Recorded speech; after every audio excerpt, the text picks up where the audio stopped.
Centre for happy cities மகிழ்ச்சியான நகரங்களுக்கான மையத்தினால் ஒழுங்கு செய்யப்படுகின்ற இந்த இணையவழி கலந்துரையாடலின் 5வது கலந்துரையாடலில் உங்கள் அனைவரையும் இணைத்துக் கொள்வதில் நாங்கள் மகிழ்ச்சி அடைகின்றோம். எங்களுடன் இன்று தங்களுடைய அனுபவத்தை பகிர்ந்து கொள்வதற்காக 4 அதிதிகள் வளவாளர்கள் இணைந்திருக்கின்றார்கள். இன்றைய தலைப்பு முக்கியமாக இந்த COVID-19 அல்லது ஒரு கிரைசிஸ், ஒரு இக்கட்டான காலப்பகுதியிலே இந்த அரசு சார்பற்ற நிறுவனங்கள் எவ்வாறு மக்களுக்கு பொதுமக்களுடைய சேவைகளை வழங்குகின்றன அல்லது எதிர்காலத்தில் இதிலிருந்து மீளெழுவதற்காக, நாட்டை மீள கட்டியெழுப்புவதற்காக எவ்வாறான மாற்றங்களை அல்லது பங்களிப்புகளை செய்யவிருக்கின்றார்கள் என்பதை ஆராய்வதற்காகவே இந்த இணையவழி கலந்துரையாடலை சென்டர் ஃபார் ஹாப்பி சிட்டிஸ் அமைப்பினர் ஒழுங்கமைத்திருக்கின்றார்கள். அந்த வகையிலே முதலாவதாக எங்களுடைய அதிதிகள் 4 பேரையும் இங்கு இணைத்துக் கொள்வதற்கு விரும்புகின்றேன். அவர்களை வரவழைப்பதற்காக முதலிருந்து அமலாக்கம் வரையான துறைகளில் நீண்டகால அனுபவத்தை உடையவர், பல நிகழ்ச்சிகளை தொகுப்பவர், பலர் ஆலோசனை வழங்கி வருகின்றவர். அதே போல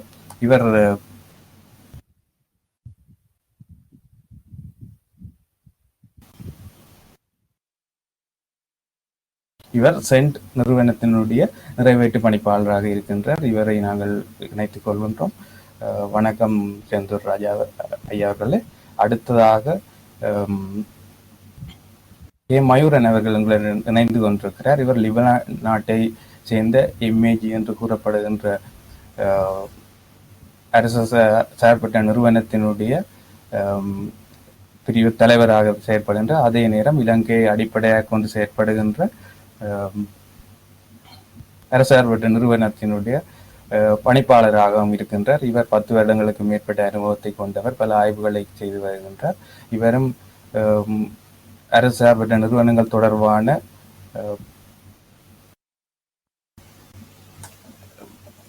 பங்களிப்புகளை உள்நாடு மற்றும் வெளிநாட்டு ரீதியான பங்களிப்பில் நீண்ட அனுபவம் கொண்டவர்.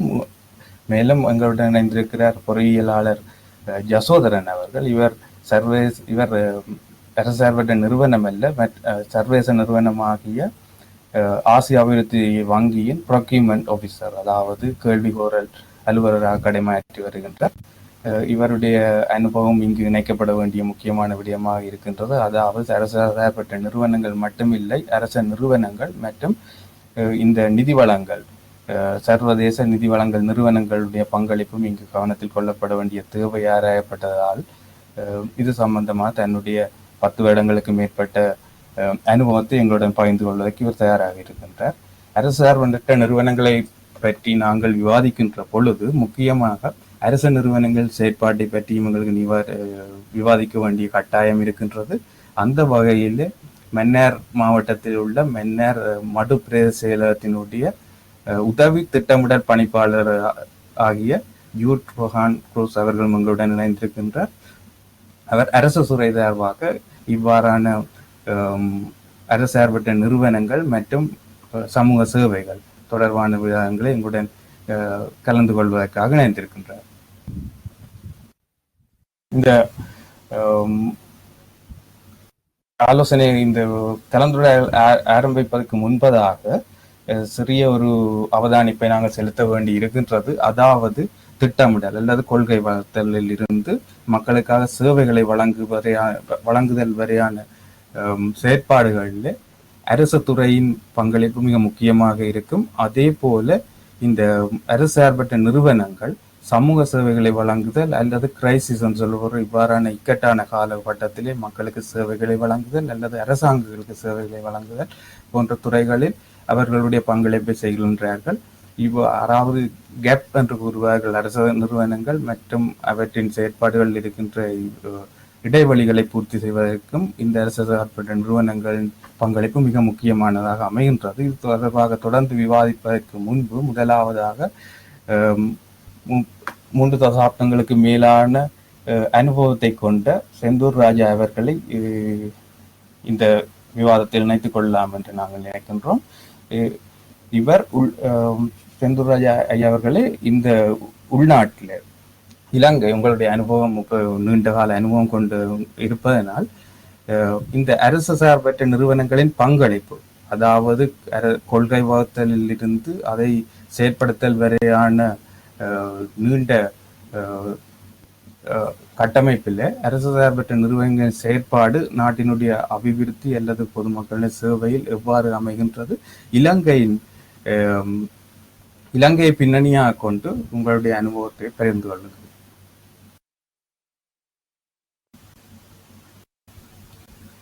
உங்களுடைய ஒலி வாங்கி நிறுத்தப்பட்டிருக்கிறது. நன்றி சூரியன் அவர்களே, மற்றும் உங்களுடைய பேனலிஸ்டுக்கும் மற்றும் இங்கே இந்த நிகழ்வில் இணைந்து கொண்ட அனைவருக்கும் என்னுடைய மதிய வணக்கம். முதலாவது, இந்த அரசு சார்பற்ற நிறுவனங்கள் கொள்கை வகுப்பில் பங்களிப்பு என்பது தொடர்பாக நீங்கள் சொன்னீர்கள். அது ஒரு there are so many limitations. மிகவும் ஒரு வரையறுக்கப்பட்ட நிலையில தான் அங்கே இருக்கு. அநேகமாக அரசின் கொள்கை வகுப்பை பொறுத்த மட்டிலே அரசு சார்பற்ற நிறுவனங்கள் அவ்வப்போது அழைக்கப்படுவதுண்டு. ஆனால் அரசு சார்பற்ற நிறுவனங்கள் கருத்துக்கள் பெருமளவில் உள்வாங்கப்பட்டதாக நடைமுறையில் இலங்கையை பொறுத்த மட்டிலே இல்லை என்றுதான் சொல்வேன். மிக குறைவான கருத்துக்கள் தான் இங்கே உள்வாங்கப்பட்டன. அதே வேளையில இந்த எங்கள் அரசு சார்பற்ற நிறுவனத்தினுடைய பிரதிநிதியாக நான் இருந்தாலும் எங்களிடம் இந்த அரசு சார்பற்ற நிறுவன துறையிலே உள்ளவர்களுடைய ஒரு குறைபாடும் இருக்கிறது. இந்த கொள்கை வகுத்தல் தொடர்பான நிபுணத்துவம் அது ஆயிரக்கணக்கான அரசு சார்பற்ற நிறுவனங்கள் இலங்கை அரசிலே பதிவு செய்திருக்கிறார்கள். இவர்களில் எத்தனை பேர் இந்த கொள்கை வகுப்பு சம்பந்தமான நிபுணத்துவம் கொண்டவர்களாக இருக்கிறார்கள் என்பதும் கேள்விக்குறி. அதுவும் ஒரு காரணமாக இருக்கலாம். மூன்றாவது, சமூகத்தினுடைய உணர்வுகள் எப்படி இருக்கின்றன, தேவைகள் எப்படி இருக்கின்றன என்பதை சரியாக புரிந்து கொண்டு அதை பொருத்தமான முறையிலே அந்த கொள்கை வகுப்பாளர்களுக்கு எடுத்து சொல்வது, அதை நாங்கள் ஆங்கிலத்தை அட்வொகசி என்று சொல்லுவோம். அப்படி செய்யக்கூடிய நிலையிலும் இல்லாததும் ஒரு காரணமாக இருக்கலாம். நாம் வெறுமனே அரசை குற்றச்சாட்ட விரும்பவில்லை. ஆகவே இந்த மூன்று கோணத்திலும் உங்களுடைய பங்களிப்பை பார்க்கிற பொழுது அது ஒரு வரையறைக்குட்பட்டதாக இருக்கிறதாகத்தான் நான் கருதுகிறேன்.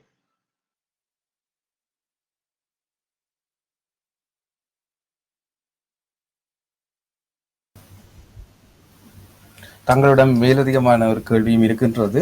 அதாவது இவ்வாறான கிரைசிஸ், அதாவது பெண்டமிக், ஒரு தொற்று நோய் பரவலோ அல்லது வேறுபட்ட திடீர் இக்கட்டான சூழ்நிலைகள் உருவாகின்ற பொழுது இந்த அரசு சார்பற்ற நிறுவனங்களுடைய பங்களிப்பு உள்ளூர் ரீதியில் இலங்கை அடிப்படையில் எவ்வாறாக அமைகின்றது என்பதை கொள்கை வகுப்பு மட்டுமில்லை, இது நேரடியாக சமூக சேவைகள், சமூகத்திற்கு தேவையான நலன்புரி சேவைகள் வழங்குதல் தொடர்பாக இவ்வாறான செயற்பாடுகளை இந்த அரசு சார்பற்ற நிறுவனங்கள் இவ்வாறான பங்களிப்புகள் செய்து வருகின்றன என்பது தொடர்பாக தங்களுடைய கருத்து. குறிப்பாக இந்த COVID-19 எனப்படுகின்ற இந்த வைரஸ் தாக்கம் தொடர்பான சமூக உதவி திட்டங்களை வழங்குவதிலே இந்த முறை தேசிய மட்டத்தில் அல்ல உள்ளூர் மட்டத்தில் இருக்கின்ற அரசு சார்பற்ற நிறுவனங்களின் பங்கு குறைவாகத்தான் இருந்தது ஏனைய அனர்த்தங்களோடு ஒப்பிடுகையில். நாங்கள் இப்ப சுனாமி அனர்த்தத்தை எடுத்துக்கொண்டால் உள்ளூர் தேசிய நிறுவனங்களின் பங்கு மிக அளப்பரியதாக இருந்தது. அதுக்கு இன்னொரு காரணம், சர்வதேச நிதி வழங்கல் நிறுவனங்கள், ஐக்கிய நாடு ஸ்தாபனங்கள் அல்லது சர்வதேச டோனர்ஸ், நன்கொடையாளர்கள் அதிக அளவு நிதியை அந்த சுனாமி காலத்தின் பொழுது வழங்கினார்கள். அவர்களுக்கு அளவுக்கு அதிகமான நிதி சேர்ந்து கொண்டது. அதை அவர்கள் இங்கே தாராளமாக செலவழித்தார்கள். அதிலே ஒரு மறுதலியான விளைவும் ஏற்பட்டது. பொறுப்பற்ற அரசு சார்பற்ற நிறுவனங்கள் அதை பொறுப்பற்ற விதமாக ஆட்சி ஏற்படுத்தி அதோடு அவர்களுடைய கதை முடிந்து விட்டது. அது எல்லோருக்கும் தெரிந்த விஷயம். இதுல இந்த COVID-19 பொறுத்த மட்டில இது ஒரு சடுதியாக ஏற்பட்டதும் மிக புதியதுமான ஒரு அனுபவம். சுனாமியும் அப்படி இருந்தாலும், ஆனால் இந்த நிறுவனங்கள் பணியாற்றுவதற்கு முக்கியமான தடையாக இருந்தது நாங்கள் இந்த தனிமைப்படுத்தப்பட்டமை. அது முதலாவது. இரண்டாவது, சர்வதேச நிறுவனங்களுடைய உதவி மட்டுப்படுத்தப்பட்டமை. ஆனால் எதிர்பாராத விதமாக அரசு சார்பற்ற நிறுவனங்கள் என்று பதிவு பெற்ற எங்களை விட ஆங்காங்கே சமூக குழுக்கள் மிகச் சிறப்பான பணியை ஆற்றியன. அந்த குறிப்பாக அந்த உணவு தேவை ஏற்பட்ட பொழுது இதுல சொல்லப்போனால் கணிசமான பகுதியினர் நாளாந்த கூலி தொழில் செய்கின்ற குடும்பங்களைச் சேர்ந்த மக்கள் மிகவும் பாதிப்பட்டார்கள். அந்த வேளையில என்ன விளையாட்டுக் கழகங்கள், புது புது இளைஞர் கழகங்கள், குறிப்பாக இளைஞருடைய பங்களிப்பு இந்த முறை மிகச் சிறப்பாக இருந்தது. இதற்கு ஏதுவாக நம்மவர்கள் வெளிநாட்டிலே இருக்கின்ற காரணத்தாலே அவர்கள் தாராளமாக உதவி அளித்து இந்த குழுக்களை ஊக்குவித்தார்கள். நீங்கள் எங்கள் ஊருக்கு உதவி செய்யுங்கள். அதை விட இன்னொரு புதிய விஷயங்கள், எங்களுடைய இந்த ஆலய பரிபாலன சபை, குறிப்பாக இந்து ஆலயங்கள் இந்த முறை தாராளமாக கணிசமாக உதவிகளை வழங்கி இருக்கின்றது. இந்த நிலையில இந்த வளமையான பாணியிலே உதவியை செய்கின்ற அல்லது முன்வந்து செயல்படுகின்ற அரசு சார்பற்ற நிறுவனங்களின் பங்கு மட்டுப்படுத்தப்பட்டது. அதுக்கு இன்னொரு காரணமும் இருந்தது. இந்த COVID-19 கையாளுகின்ற பொறுப்பு முழுக்க முழுக்க இராணுவத்திடம் கையளிக்கப்பட்டது. அவர்கள் அதுல கணிசமான சாதனையை புரிந்திருக்கிறார்கள் என்பதை நான் ஒத்துக்கொள்கின்ற அதே வேளையில அவர்கள் இந்த மாவட்ட மட்டங்களிலே இருக்கின்ற அல்லது தேசிய செயலகமாக இருக்கின்ற டிசாஸ்டர் மேனேஜ்மெண்ட் சென்டர், பேரழிவுக்கு முகாமைத்துவம் செய்கின்ற அந்த நிறுவனத்தை பெருமளவு அவர்கள் பயன்படுத்தவில்லை. வலிமையாக ஒரு டிசாஸ்டர் வந்தால் அவர்கள் தான் அதை செயல்படுத்துவார்கள். இந்த முறை அதை முழுக்க இராணுவத்தின் பொறுப்பிலே இருந்ததால ஒவ்வொரு விதமான அரசாங்க நிறுவனங்கள் இதிலே உள்வாங்கப்படவில்லை அல்லது அவர்களுடைய கருத்து பெருமளவு கருத்தில் கொள்ளப்படவில்லை. அதுவும் ஒரு காரணம். இந்த நிறுவனங்கள், இந்த அரச நிறுவனங்களோடு பணியாற்றுகின்ற எங்களை போன்ற அரசாங்கப்பட்ட நிறுவனங்களுடைய பங்கு குறைவதற்கு அதுவும் ஒரு காரணம். அரச நிறுவனங்களும் சுகாதார பகுதியினரை தவிர ஏனைய நிறுவனங்கள் பெருமளவு பங்காற்ற வேண்டிய தேவை இருக்கவில்லை என்றால் ஓரளவுக்கு இராணுவமே எல்லாத்தையும் செய்யக்கூடியதாக இருந்தது. அப்ப எங்களோட பங்கு ஒரு வரையறுக்கப்பட்டதாக இருந்தது. அதே வேளையில அரச துறையினரும் இந்த கூட்டங்கள், குறிப்பாக நான் யாழ் மாவட்டத்திலே இருந்து பேசுகின்றேன். கிழக்கு மாகாணத்திலே என்னுடைய நிறுவனம் இருக்கிறது. ஆனால் இந்த கிழக்கு மாகாணத்தை விட யாழ் மாவட்டத்திலே இந்த அரசு சார்பற்ற நிறுவனங்களின் பங்களிப்பை கேட்டவர்கள் குறைவென்று சொல்ல வேண்டும். அரசாங்க துறையினர் அந்த பங்களிப்பை பெருசாக எதிர்பார்க்கவில்லை. மறுபக்கத்திலே சமூகத்தை வலுவூட்டி இந்த COVID-19 ஏற்ற மாதிரி தயார் செய்திருக்கலாம் எங்களுடைய நிறுவனங்கள்.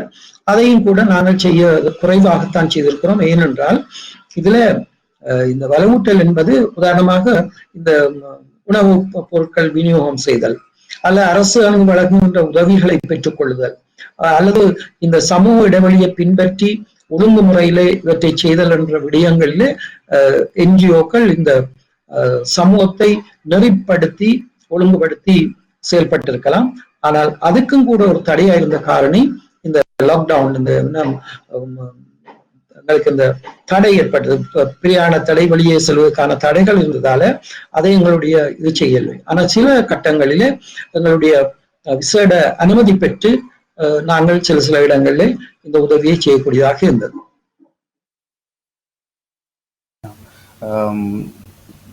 செந்தூர்ராஜா ஐயா அவர்கள் கூறியது போல அவர் தனிப்பட்ட நேரடியாக அரசு சார்பற்ற நிறுவனங்களை பிரதிநிதித்துவப்படுத்தினாலும் அங்கே இருக்கின்ற குறைபாடுகள் அல்லது முன்னேற்றப்பட வேண்டிய விடயங்கள் தொடர்பாகவும் தெளிவாக தன்னுடைய ஆரம்ப உரையிலே குறிப்பிட்டிருந்தார்.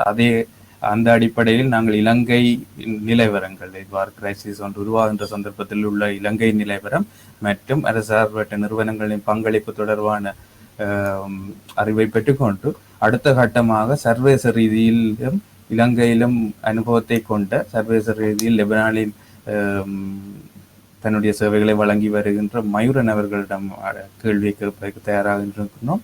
அதாவது இலங்கை போல் சர்வதேச மட்டத்தில் கோவிட் மட்டுமல்ல, பொதுவாக அரசு சார்பற்ற நிறுவனங்களின் பங்களிப்பை நாங்கள் பார்க்கும் பொழுது ஏற்கனவே குறிப்பிட்ட விடயங்கள் போல தனியே கம்யூனிட்டி சர்வீஸ் அல்லது வெல்ஃபேர் சர்வீஸோ அல்லது இந்த கிரைசிஸ், அதாவது பிரச்சனை ஒன்றுக்கு முகம் கொடுப்பதற்கான சேவைகள் மட்டுமல்ல, கொள்கை வகுப்பில் இருந்து மீடியேட்டர் ரோல் என்பவர்கள் 2 அமைப்புகளை இணைத்தல் போன்ற பல துறைகளில் இந்த அரசு சார்பற்ற நிறுவனங்கள் செயற்பட்டு வருகின்றது. உங்களுடைய ஆரம்ப கருத்துக்களை இந்த அபிவிருத்தி செயற்பாடு தொடர்பாக இந்த ஒரு சமூகத்திற்கு சேவைகளை வழங்குதல் தொடர்பாக சர்வதேச அளவிலே அரசு சார்பற்ற நிறுவனங்கள் எவ்வாறான பங்களிப்பை செய்கின்றன என்ற அடிப்படையில் உங்கள் கருத்துக்களை. வணக்கம். என்ஜிஓஸ், இன்டர்நேஷனல் என்ஜிஓஸ் ஓ நேஷனல் என்ஜிஓஸ் எந்த ஒரு ஆக்டிவிட்டியையும் செய்யக்கல அவைகள் நாங்கள் ஒரு டோனர்ஸ் மணியில தான் கேஷ் எக்ஸ்பெக்ட் பண்ணி அதன் மூலம் தான் நாங்கள் ப்ராஜெக்ட் இம்ப்ளிமெண்ட் பண்ணினாங்க. அதாவது என்ஜிஓஸ் நான் கவர்மெண்ட் ஆர்கனைசேஷன் சொல்றது we are non profit making organization. that is mean நாங்கள் லீகலி ப்ராஃபிட்டை மேக் பண்ண இயலாது. அதனால நாங்கள் இன்டர்நேஷனல் டோனர்ஸ் இருந்துதான் இந்த ஃபண்டிங்கை எடுக்க வேண்டி இருக்குது. அதனால எந்த ஒரு ப்ராஜெக்டையும் இலங்கையை எடுத்தீங்கன்னு சொன்னால், இங்க இலங்கையில ஒரு ப்ராஜெக்டை செய்யணும்னு சொன்னால், இது உண்மையா ஒரு என்ஜிஓட பிளான் ஒரு என்ஜிஓ தனக்கு தேவையான ப்ராஜெக்ட் ஒன்று இலங்கையில செய்ய விரும்பினாலும் அது தனிப்பட்ட விரையில தனிய என்ஜிஓட ஐடியாவை மட்டும் பயன்படுத்த முடியாமல் இருக்கும். ஏனென்றால் அவங்க தங்களோட ப்ரப்போசலை கொடுத்து இன்னொரு டோனர்ஸ் இன்டர்நேஷனல் டோனரை அக்செப்ட் பண்ண வைக்கணும் அந்த கொடுக்குற ஃபண்டிங்க்கு. அதாவது ஃபார் எக்ஸாம்பிள் இப்போ ஒரு இரிகேஷன் ப்ராஜெக்ட் ஒரு என்ஜிஓ ஒரு ரூரல் வில்லேஜ்ல செய்ய விரும்பினாலும் அதை விரும்புற ஒரு டோனரை கண்டுபிடிச்சு அந்த டோனருக்கு ப்ரப்போசலை கொடுத்து தான் செய்யக்கூடிய இருக்கும். அதனால எந்த ஒரு ப்ரப்போசலையும் முதல் பார்க்கணும் எந்த இலங்கையில எந்த தேவை இருக்குது, அந்த தேவையை கூடுதலாக ஐடென்டிஃபை பண்றது government sectors. So government sectors அந்த தேவையை ஐடென்டிஃபை பண்ண பிறகு நாங்கள் என்ஜிஓஸ் பார்ப்போம் எங்களோட ஸ்பெஷாலிட்டி என்ன. அதாவது உலகத்துல பல பல வகையான என்ஜிஓஸ் இருக்குது. அதுல சில NGOs every NGO is specialized in certain areas. அப்ப நாங்கள் பார்ப்போம் எங்களோட ஸ்பெஷாலிட்டிஸ் வாஷ், இரிகேஷன் சம்பந்தமான வாஷ் சம்பந்தமான ஆக்டிவிட்டிஸ் என்று சொன்னால் நாங்கள் பிறகு அந்த ஸ்பெசிபிக் டோனர்கிட்ட ப்ரப்போசலை கொடுத்து அந்த ஃபண்டிங்கை கொடுத்து தான் நாங்க டெவலப்மெண்ட்ல ஈடுபடுறது. For example, if you take about Sri Lanka until last year we were developing country. Since this year we are upper middle income country. ரெண்டு பாக்கெட்ல இல்ல உலகத்துல இப்ப donor funding donors also they prioritise their funding. அப்ப அவங்க இப்ப எல்லா நாட்டுக்கும் ஃபண்டிங் கொடுக்குற அளவுக்கு கெப்பாசிட்டி இல்லை. அப்ப அவங்க பார்ப்பாங்க எந்த நாடு உண்மையான தேவையில இருக்குன்றதை பார்த்து தான் ஃபண்டிங் கொடுப்பாங்க. பட் இலங்கை இப்ப ஹையர் மிடில் இன்கம் கண்ட்ரி கேட்டகரிக்குள்ள வந்ததால இலங்கை லெஸ் ப்ரியோரிட்டி. அதாவது இலங்கைக்கு இன்டர்நேஷனல் டோனர்ஸ் ஃபண்ட் பண்றது மிக குறைவா வந்திருக்கு.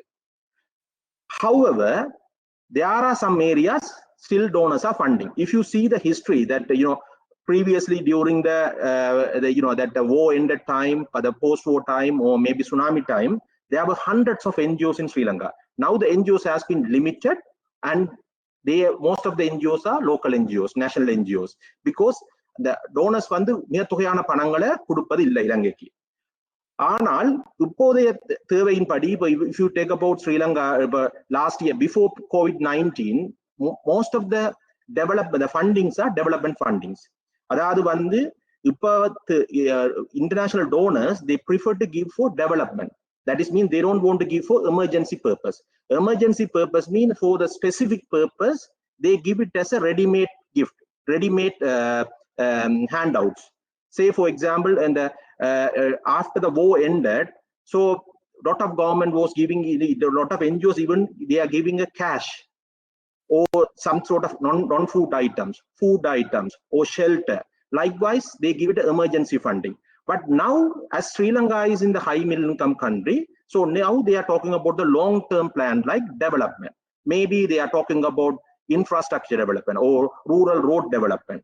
Or maybe they are talking about capacity, national Sri Lankan national capacity development. If you take about German government, they are very keen on technical institutions, giving a technical skill to the Sri Lankan government. Because if they give the technical skill, they don't need to continue this one doing again and again, because the people will have the capacity to get their own job and they can manage their own livelihood. So இந்த வகையில தான் toner funding சாதாரணமா நடைமுறையில இருக்குது. ஆனால் இப்ப இந்த COVID-19 issue வந்ததுக்கு பிறகு நான் அக்ரி பண்றேன், மிஸ்டர் சண்முகம் அவர்கள் சொன்னதை நான் அக்ரி பண்றேன். அதாவது வந்து இன்டர்நேஷனல் கம்யூனிட்டிஸ் அதர் கண்ட்ரிஸுக்கு கொடுத்த உதவிகள் மிக குறைவு.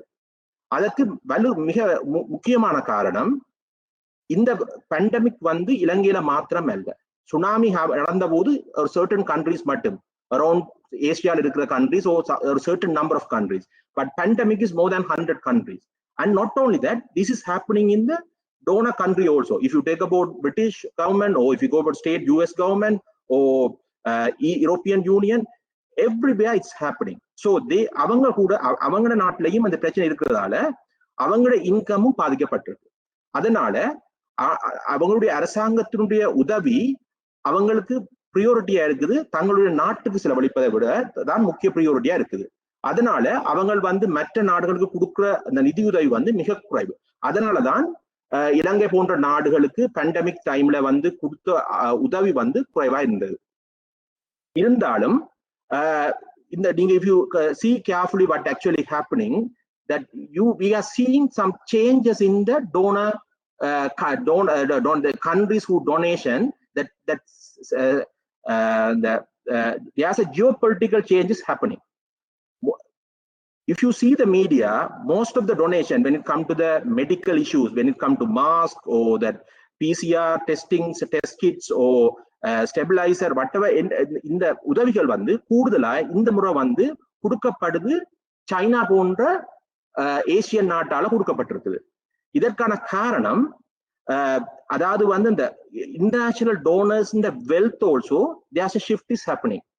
Earlier when it come to donor funding, mostly from the west that funding comes, but now that the wealth the global wealth is distributed. Say for example, Japan is one of the strong donor, but Japan is Asia. Now China is coming up. So if you see that one, that is a reason when the pandemic came, China stepped up and they have given a medical facilities, medical aid to the countries, almost all the countries affected by pandemic. It's not only the developing countries, they have gifted to the developed countries like America, UK, France, Italy, other countries also they did it. இதற்கான காரணம் the resources are distributed among the multiple countries. So Sri Lanka like countries now we need to be very careful. Now we are in the pandemic time, and after pandemic how we are going to overcome this issue, because not like tsunami time, so there will be millions of dollars coming to Sri Lanka, and the other that money will help us to bring the economic back. But current situation is different. After pandemic is over, we are not going to expect millions of dollars are pouring into the Sri Lanka. Maybe or in total 10-20 million, that's it. அதனால மிகப்பெரிய இந்த இதனால மிக இலங்கையினுடைய economy வந்து பாதிக்கிறதுக்கான there's a big chance that Sri Lankan economy is going to suffer. அதனால as a non-government organizations, we need to be very careful how we are going to overcome this problem. So not like previously building houses or building providing non-food items, we cannot do it. So as a NGOs, international NGOs, நாங்கள் அந்த கிடைக்கிற அந்த குறைந்த அளவான பணத்தை உதவியை பயன்படுத்தி long term டெவலப்மெண்ட்க்குரிய ஆக்டிவிட்டீஸ்ல involve ஆகணும்.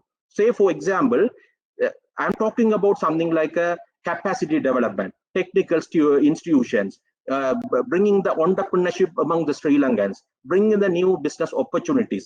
Likewise, that is the areas that in the NGOs in the future we need to focus on. If we don't focus, it is, if you see that one in 2011-12 time, there are many Sri Lankan population, Sri Lankan young generation, they employed by the NGOs. If you see the current situation, how many people are employed? So that is a very small population. So this is a good example. So as NGOs, we need to find a way how we can give a sustainable benefit to the Sri Lankan community. That is my point. I wanted to make it. So when the pandemic, the funding difficulties are there, but after pandemic over also, we cannot expect, at least for short term, they say 2021 financial year, we cannot expect a big funding that donors are giving to Sri Lanka for the development purpose. உங்களுடைய அடுத்த வளவாளர் யசோதரன் அவர்கள், நீங்கள் உங்களுடைய இந்த COVID-19 மற்றும் ஆசிய அபிவிருத்தி வங்கியினுடைய நடவடிக்கைகள் எப்படி இந்த COVID-19 சிச்சுவேஷன்ல எப்படி மாறி இருக்கின்றது என்பதை பற்றி உங்கள் அனுபவங்களை பகிர்ந்து கொள்வீர்களா? ஓகே, வணக்கம்.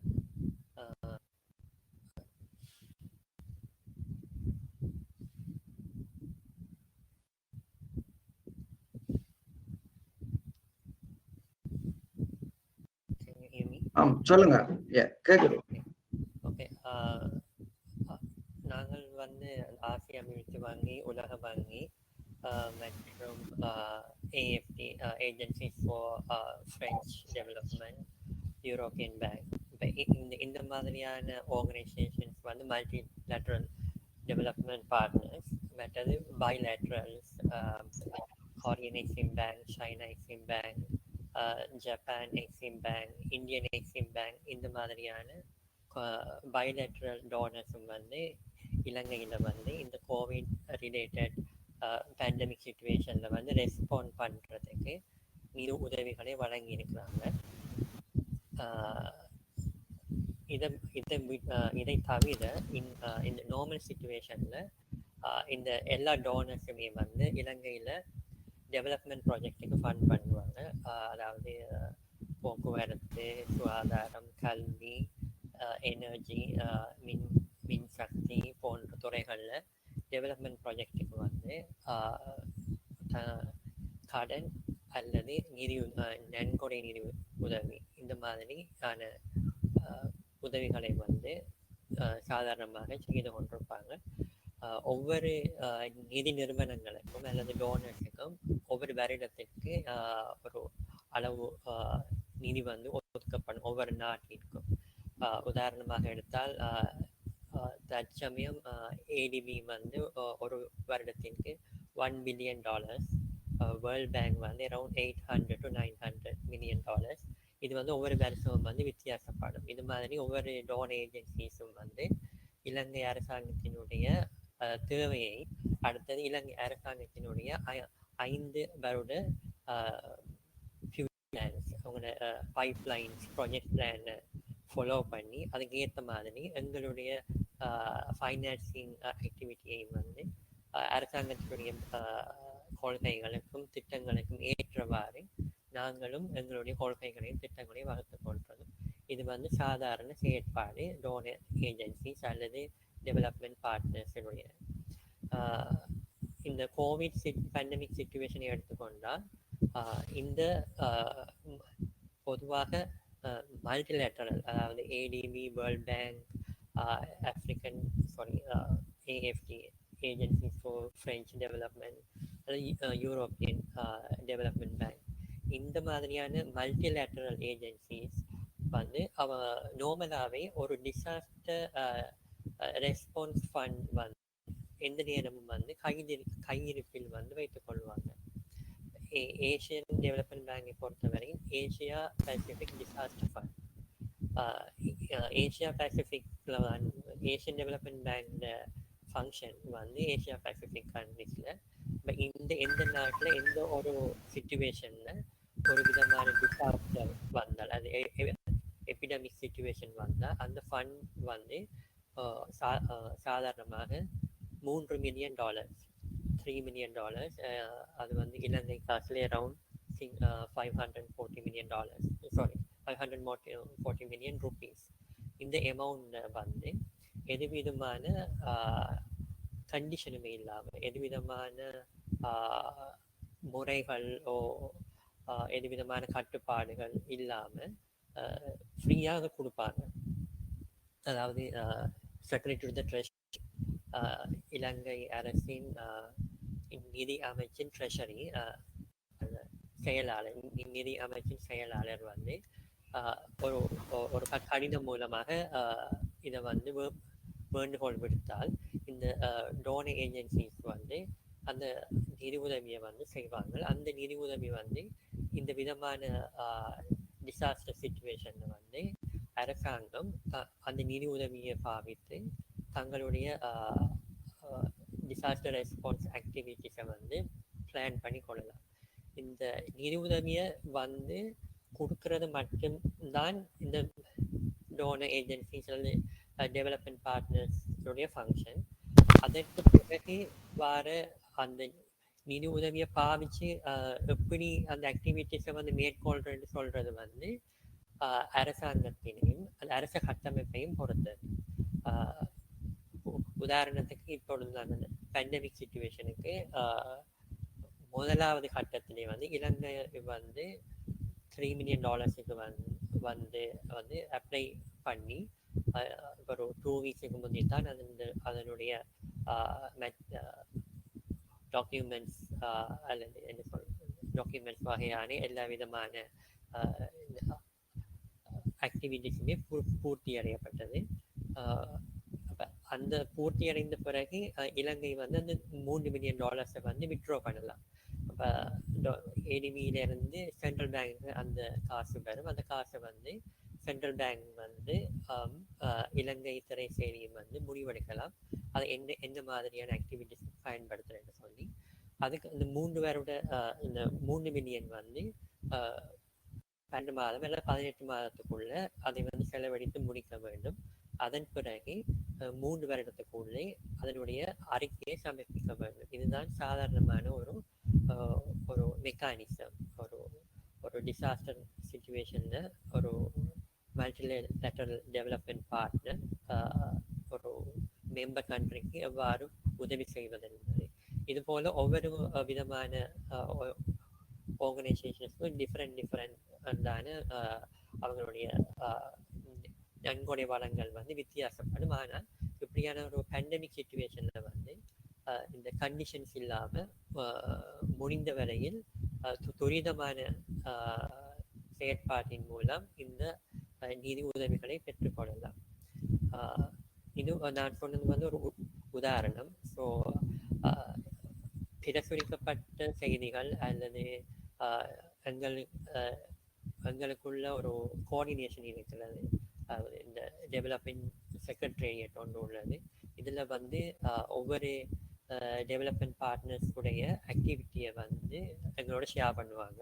அடுத்து நாங்களும் சில மீட்டிங்களுக்கு இதுக்கு போவோம். ஸோ அதை பேஸ் பண்ணி வந்து இன்றைக்கு வரைக்கும் எனக்கு இருக்கிற அப்டேட்டை நான் உங்களோட ஷேர் பண்ணுறேன். யூரோப்பியன் பேங்க் வந்து 24 மில்லியனை வந்து நன்கொடையாக கொடுத்துருக்கு. இந்த நன்கொடையில் வந்து ஹெல்த் அதாவது சுகாதார சம்பந்தமான செயற்பாடுகளுக்கும் அக்ரிகல்ச்சருக்கு அடுத்து டூரிசம். ஸோ இந்த 3 செக்டர்ஸுக்கும் அவங்க வந்து இந்த 24 மில்லியனை வந்து பாவிக்கலாம். அடுத்தது USAID வந்து $1.3 million வந்து நன்கொடையாக கொடுத்துருக்காங்க. யூனிசெஃப் $500,000 கொடுத்துருக்காங்க. IOM $452,500 வந்து நன்கொடையாக கொடுத்துருக்காங்க. இது IFRC $250,000 கொடுத்துருக்காங்க. கனடா எம்பசி வந்து $56,000 கொடுத்துருக்குறாங்க. அடுத்தது ஆஸ்திரேலியா வந்து $1.5 million வந்து நன்கொடையாக கொடுத்துருக்குறாங்க. அடுத்தது வேர்ல்ட் பேங்க் வந்து $128 மில்லியன் வந்து $128 மில்லியன் அது வந்து கடன் உதவி. அப்போ இந்த $128 மில்லியன் வந்து கோவிட் பேண்டமிக் தொடர்பான செயற்பாடுகளுக்கு அரசாங்கம் பயன்படுத்தலாம்.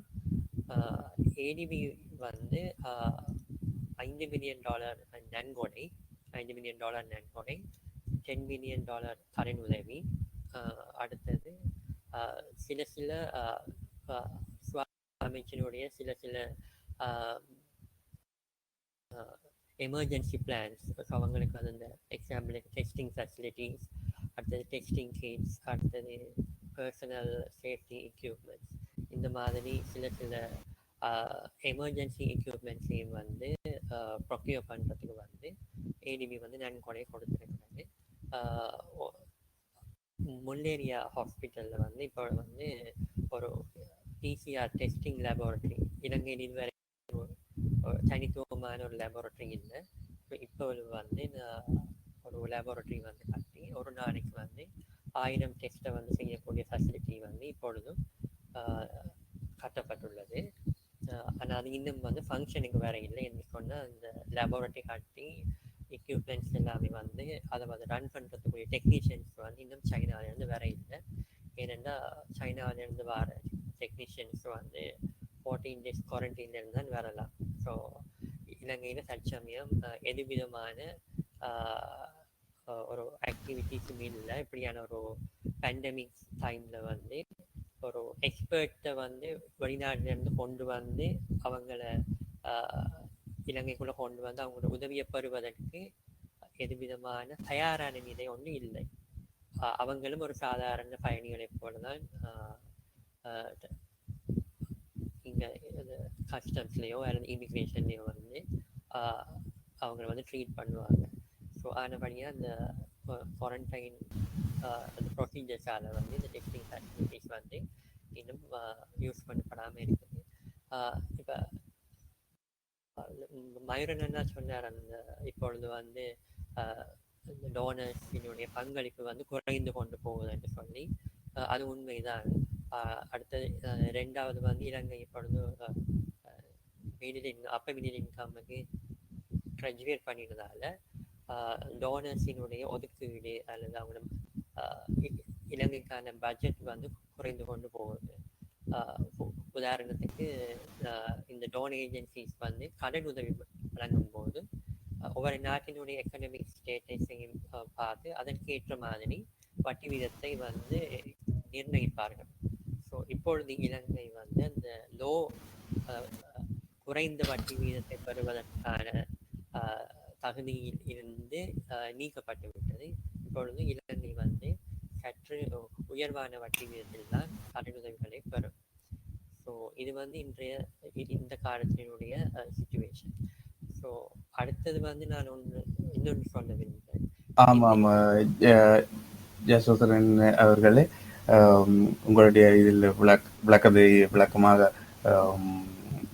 உங்களுடைய கருத்துக்களை கேட்பதற்கு முன்பு அரசு துறை சார்பான ஒரு விடயத்தை இணைத்துக் கொண்டு மீண்டும் உங்கள் பக்கம் வரலாம் என்று நினைக்கின்றேன். முதலில் மன்னிப்பை கோரிக்கொண்டு தொழில்நுட்ப தடங்கள் ஏற்பதற்கு மன்னிப்பை கேட்டுக்கொண்டு உங்களுக்கு இடையூறை வழங்குவதற்கும் மன்னிப்பை கேட்டுக்கொண்டு அடுத்ததாக ரொஹான் அவர்களிடம் செல்ல வேண்டிய ஒரு தேவை இருக்கின்றது. முக்கியமாக இந்த NGOs அல்லது சர்வதேச நிதி வழங்குகின்ற நிறுவனங்கள் வங்கிகளுடைய அடிப்படையில் இருக்கின்ற கருத்துக்களை பார்க்கும் போது இலங்கை ஒரு பக்கம் அபிவிருத்தி அடைந்து செல்லுகின்றது, நடுத்தர வருமானம் அடைகின்ற ஒரு நாடாக மிளிந்திருக்கின்றது. இதே நேரம் இந்த பேண்டமிக் என்று குறிப்பிடப்படும் இந்த கொள்ளை நோய் தாக்குதல் இலங்கையை தாக்கி இருக்கின்றது. உள்நாட்டிலே இருக்கின்றது NGO சம்பந்தமான செயற்பாட்டாளர்கள் கூறுகின்றார்கள் அவர்களுடைய வினைத்திறனில் மேலதிக கவனம் செலுத்த வேண்டிய காலம் வந்து விட்டது என்று. அதே போல சர்வதேச NGOs தொடர்பான கருத்துக்கள் தெரிவிக்கும் பொழுதும் இந்த நாட்டுக்கு வழங்கப்பட இருக்கின்ற கிராண்ட்ஸ், அதாவது இலவசமாக வழங்கப்படக்கூடிய நிதியுதவிகள் கட்டுப்பாடுகள் ஏற்படுவதற்கான சந்தர்ப்பங்கள் இருக்கின்றது. அதே போல இந்த கடன் வழங்கும் நிறுவனங்கள் அவர்களுடைய அந்த சாஃப்ட் லோன் என்று சொல்வார், குறைந்த வட்டியுடன் வழங்கப்படுகின்ற கடன்களிலும்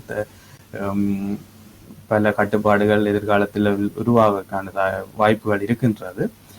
மறுபுறம் பார்க்கும் பொழுது அரசு திணைக்களம் அல்லது அரசு என்று சொல்லும் பொழுது சமூகத்திற்கான சேவை வழங்குதல், நாட்டை கட்டி எழுப்புதல், நாட்டுடைய பொருளாதாரத்தை மேம்படுத்துதல் போன்ற துறைகளில் அரசாங்கத்தினுடைய பங்களிப்பு மற்றும் அரசாங்கத்தினுடைய பொறுப்பு மிகவும் முக்கியமானதாக காணப்படும்.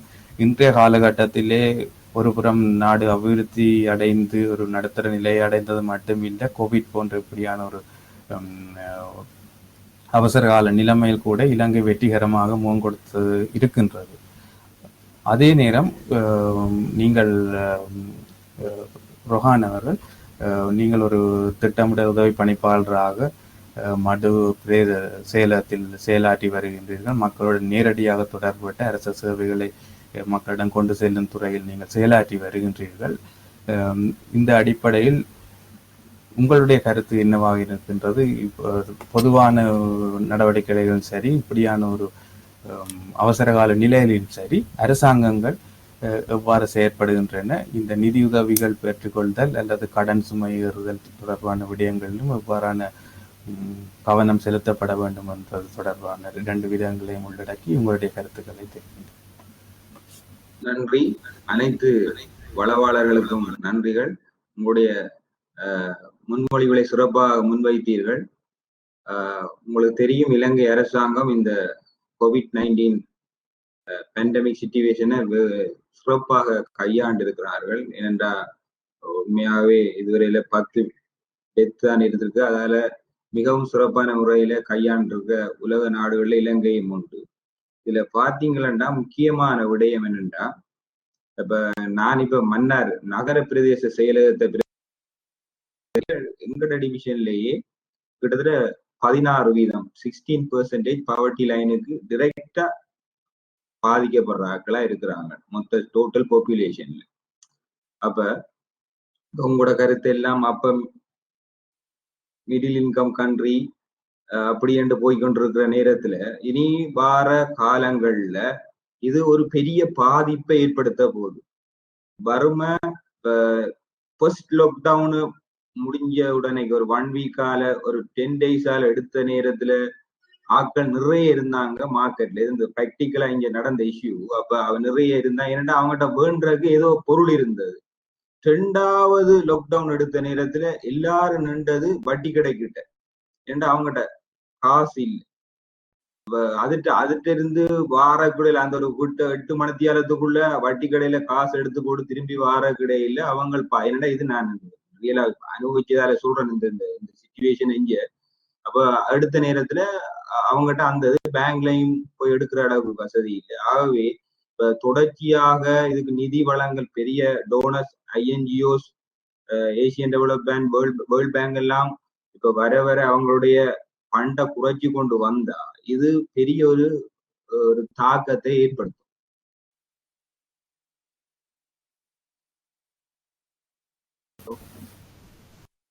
ஆமாம். அதாவது அரசு நிறுவனங்களின் பொறுப்புகள் அல்லது அரசு நிறுவனங்கள் சேவைகளை பற்றி கதைக்கும் பொழுது முக்கியமாக இலங்கையை பொறுத்தவரையில் வேலை வாய்ப்பை பொறுத்தவரையும் சரி அல்லது திட்டமிடலை பொறுத்தவரையும் சரி, அரசு நிறுவனங்கள் ஏற்கனவே இவர் யசோதரன் குறிப்பிட்டிருந்தார், இந்த ADB போன்ற வங்கிகள் நிதி உதவி வழங்குகின்ற இல்லை கடன் உதவி வழங்குகின்றன வங்கிகள் இந்த 5 வருட திட்டங்கள் 1 வருட திட்டங்களை பற்றி அறிவித்திருந்தால் அரசாங்கம் ஒரு மிகவும் பியூரோக்ராட்டிவ் என்று சொன்னாலும் மிகப்பெரிய ஒரு கட்டமைப்பு, சர்வதேச NGOs போன்ற நிறுவனங்களும் பெரிய கட்டமைப்புகளாக இருந்தாலும் இந்த இவை 1 வருடத்துக்கான திட்டங்களை முன்கூட்டியே தயாரிக்கின்றார்கள். அதே நேரம் 5 வருடத்துக்கான பொருளாதார மற்றும் அபிவிருத்தி திட்டங்களை தயாரிக்கிறார்கள், அமுல்படுத்துகின்றார்கள். பெரிய அரசு செலவினங்கள் உள்ளன, கேபிட்டல் மற்றும் ரீகரண்ட் செலவினங்கள் இருக்கின்றன. இலங்கையிலே வேலை வாய்ப்பை பொறுத்தவரையில் 15% அரசாங்கம் அரசு வேலை வாய்ப்பாக இருக்கின்றது. தொடர்ச்சியாக இந்த ஒரு காலத்திலுமே இது அரசு ஊழியர்களுக்கு வழங்கப்படுகின்ற சம்பளத்தையோ இவற்றையோ எந்த ஒரு தடங்களும் இல்லா வழங்கி வருகின்ற இந்த அமைப்பில் அரச கட்டமைப்பு வினைத்திறனாக செயற்படுகின்ற பக்கத்தையும் நாங்கள் நோக்க வேண்டி இருக்கின்றது. அதே நேரம் எதிர்காலத்தில் மேம்படுத்தப்பட வேண்டிய வினைத்திறன் மற்றும் குறைபாடுகள் நிவர்த்தி செய்ய வேண்டிய துறை சம்பந்தமாக நாங்கள் கலந்துரையாட வேண்டிய தேவைகள் இருக்கின்றது. இந்த நிலையிலே 2வது கட்டத்தை நாங்கள் பார்க்கும் பொழுது இந்த கிரைசிஸ் அல்லது இப்படியான ஒரு எதிர்பாராத ஒரு தடை ஒன்று ஏற்படுகின்ற இந்த சந்தர்ப்பத்திலே நாங்கள் அபிவிருத்தி அல்லது புதிய நியூ நார்மல் என்று சொல்வார்கள், புதிய வளமைக்கு திரும்புதல் என்பதை பற்றி பார்க்கும் பொழுது ஏற்கனவே வளவாளர்கள் இவை சம்பந்தமாக அடிப்படையாக ஆராய்ந்திருந்தார்கள். அந்த அடிப்படையில் இந்த NGOs அல்லாது முக்கியமாக முதல்ல மயூரன் அவர்களிடம் விவாதிக்கலாம் என்று நினைக்கின்றேன். நீங்கள் ஏற்கனவே இது சம்பந்தமான தகவல்களை குறிப்பிட்டிருந்தீர்கள். எதிர்காலத்தில் இந்த கிரைசிஸை அடுத்து எதிர்காலத்திலே அபிவிருத்தியை நோக்கி பயணிப்பதற்காக, நாட்டை கட்டி எடுப்பதற்காக, சமூகங்களை முன்னேற்றுவதற்காக, அவர்களுக்கு சேவை வழங்குவதற்காக எந்த மாதிரியான மாற்றங்கள் அல்லது விரிவான செயற்பாடுகளுக்கு இந்த அரசு சார்பற்ற நிறுவனங்கள் சர்வதேச ரீதியில் தயாராகின்றது. அதே போல் நீங்கள் குறிப்பிட்ட இந்த இலங்கைக்கு ஏற்பட இருக்கின்ற பாதிப்புகள், அதாவது நிதி வழங்கலில் ஏற்படுத்தப்பட போகின்ற தடைகள் அல்லது நிதி வழங்கல்களில் வழங்கும் நாடுகளில் ஏற்படக்கூடிய மாற்றங்கள் போன்ற இது இந்த பேண்டமிக் சாராத ஏனைய விடயங்களுடன் ஒப்பு நோக்கும் பொழுது இந்த COVID-19க்கு பின்னதான காலகட்டத்தில் என்ன மாதிரியான மாற்றங்களை இந்த NGOs உள்ளடக்க போகின்ற என்பது சம்பந்தமான ஒரு உங்களுடைய கருத்துக்களை தெரியும். எஸ், நான் உங்களுக்கு ஒரு உதாரணத்தை கூறி இதற்குரிய விரிவாக்கத்தை தொடர்வேன். 2011-12 அப்படிப்பட்ட காலங்களில் நான் மேக் நிறுவனத்தில் இலங்கையில் சேவையாற்றிய காலங்களில் ஸ்ரீலங்கா எங்களுக்கு ஸ்ரீலங்காக்கு வந்து multiple donors. So you can name it all the donors: Japanese government, Norway government, US government, or British government, European Union, everybody இலங்கைக்கு lot of emergency fund தந்தாங்க. அதாவது வந்து whenever the donor giving the fund, they decide whether it's a development fund or whether it's an emergency fund. Emergency fund, as that other the donor agencies like ADB or World Bank, emergency funds வந்து less regulation.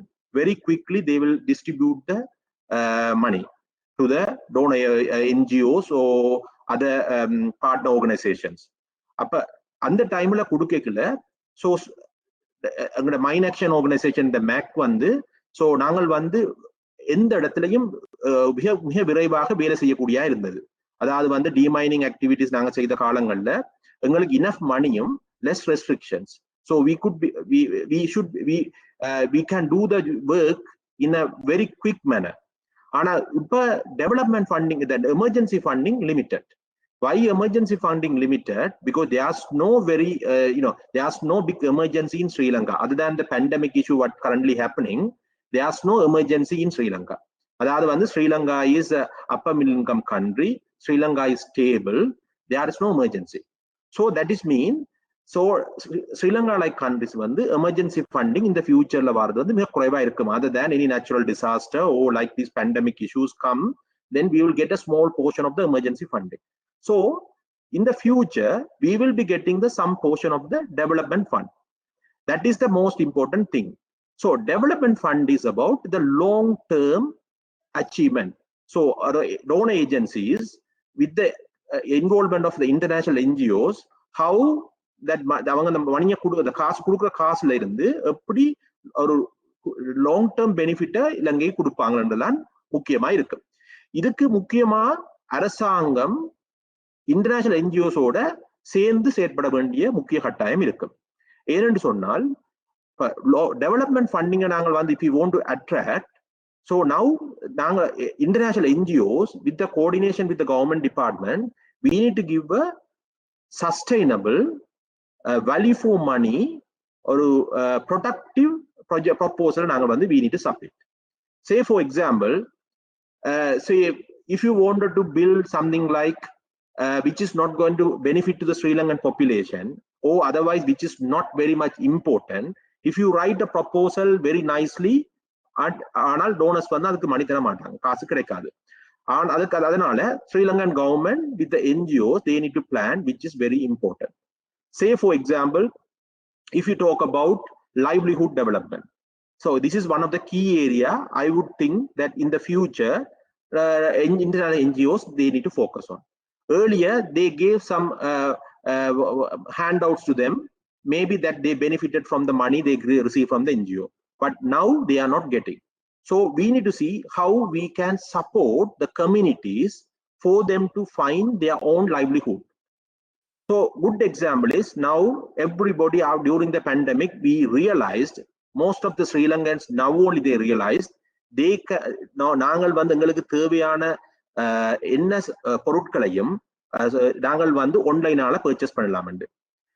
அதற்கு முதல் இலங்கையை பொறுத்த வரைக்கும் other நாடுகள் வந்து online e-commerce பிசினஸ்ல வந்து ஃபேமிலியா இருந்தாலும் இலங்கை வந்து எங்களோட பெர்சன்டேஜ் ஸ்டாட்டிஸ்டிக்ஸ் பாத்தீங்கன்னு சொன்னால் இலங்கை உலகத்திலேயே மிக குறைவான அளவுல இ-காமர்ஸ் ஆன்லைன் பிசினஸை பயன்படுத்தி இருக்காங்க.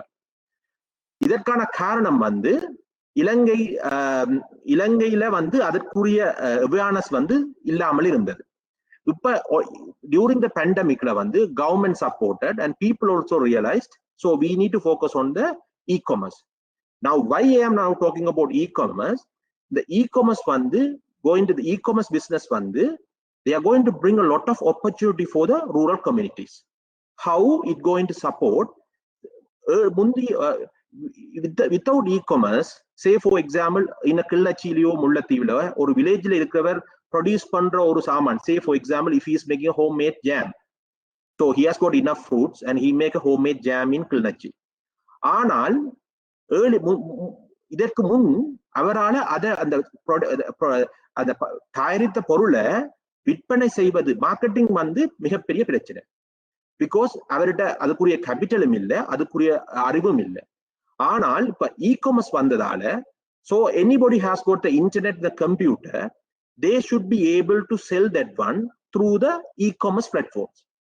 Even if you see that one, Alibaba, one of the Chinese largest e-commerce, one of the world biggest e-commerce company, they are buying products from the rural people in Sri Lanka also. So it's a great opportunity that NGOs like us think about the development side and how to promote entrepreneurship, how people feel like now I don't need to depend on government to get a government job or maybe depend on the donor money. How I became an entrepreneur, how I am going to make a business, how I am going to make money. That type of mentality, entrepreneurship like trainings, NGOs has to provide. And then other thing I will say, this is one of the hot subject in the Sri Lanka. We are talking about construction sector. Sri Lanka, we like or not, the construction sector is booming. However, in the construction sector, நீங்க எடுத்து பாத்தீங்கன்னு சொன்னால் மிக பெருமளவிலான Chinese, Indian and Bangladeshi employees வந்து இலங்கையில வந்து வேலை பண்றாங்க. அதே நேரத்துல இலங்கையில இருக்கிறவங்க சொல்றாங்க தங்களுக்கு வேலை இல்லை, தாங்கள் பட்டினியில இருக்கிறோம். அப்ப இதுக்குரிய காரணம் வந்து இலங்கையில இருக்கிறவர்கள் வந்து அந்த கன்ஸ்ட்ரக்ஷன் செக்டர்ல இருக்கிற வேலை செய்யறதுக்குரிய குவாலிஃபிகேஷன் இல்லாம இருக்குது. அதாவது வந்து the technical skill they don't have it. Masonry skill or carpentry, plumbing, electrical, like there are a lot of areas, crane operators. So these type of employment opportunity, even though there are opportunities available in Colombo, but unfortunately the rural communities, they don't have it. But however, earlier the rural community had the skill to work in the garment operation line. That is mean if you go to the garment sector, Sri Lanka is one of the largest foreign exchange earner. But Sri Lanka has the capacity to put the Sri Lankan village girls in the garment sector to make money. But however, now garment sector is not very much popular due to various reasons, because our labor cost is very high, and then we have got a competitive markets like Bangladesh, India, their labor cost is very low. That because of that, now the garment sector is highly competitive. But construction sector, I am doing my PhD in labor relations in Sri Lanka.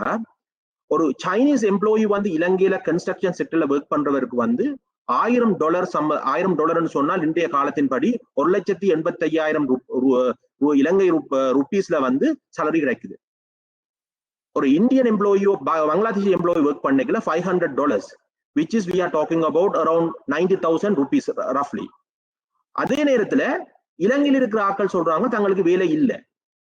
அதனால come to the subject, அதாவது வந்து NGOs வந்து நாங்கள் இந்த future post COVID-19, we need to think about the future, whether are we going to get the donor funding same like before, which is not going to happen. So utilizing the money that what we are getting, we need to think about the long-term future, like capacity development or infrastructure development. Say for example, we are talking about infrastructure development. I will give a good example. When the war ended in 2011, if I am not wrong, so at the time I was working in Mullathievu, Pudukudirpi area, we are doing the demining area. So when the resettlement, when we clear land and hand over, you will see that next week the government will bring the people from the what you call IDP camps, and they will resettle. Then we pass through these villages and we go to the another area that we work, and you will see that farmers, they planted eggplant, kathirikayo, in a vegetable lamb plant pannipotu, they don't know how to market it. They put it in the sack and they will put it on the street, and then we go and buy it for just 100 rupees full sack of kathirika. And the mari avangalukku market irukku. But because of the A9 development, A9 road infrastructure development, Jaffna, Colombo railway tracks, and the small loans that people can buy the trucks and whatever, you can see that one, how that end product, that what the farmers or whatever the people they produce in the rural town, which can reach to the Dambulla or maybe Colombo Manik market. So development like NGOs, now we need to focus on infrastructure also, which will support the livelihood of the people, that they can sell their product, what they are producing. Same like that one, we are talking about know-how, which is one of the big problem in Sri Lanka. Even though Sri Lankan education system, so there are certain number of people, they pass out through the university education system. However, in the competitive world, our know-how is limited. This is one of the reasons e-commerce was not very much popular in Sri Lanka. There are many areas we can name it. If you take about India, e-commerce is very, very popular in India. But we are just like 32 miles away, but Sri Lanka, we are not. Even though our literacy rate is 98, around 98, much higher than India, but we don't know. This is the reason that government also now planning to bring this new free trade agreements, like, the agreement to bring the know-how from the experts from the different countries to come and give the knowledge that what we needed.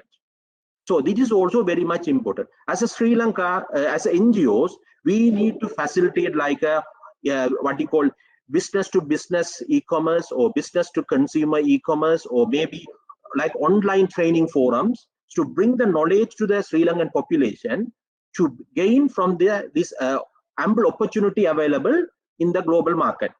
Because if Sri Lanka is a small country, if he's thinking that the traditional way that we produce and we sell it in the local market, we are not going to make it.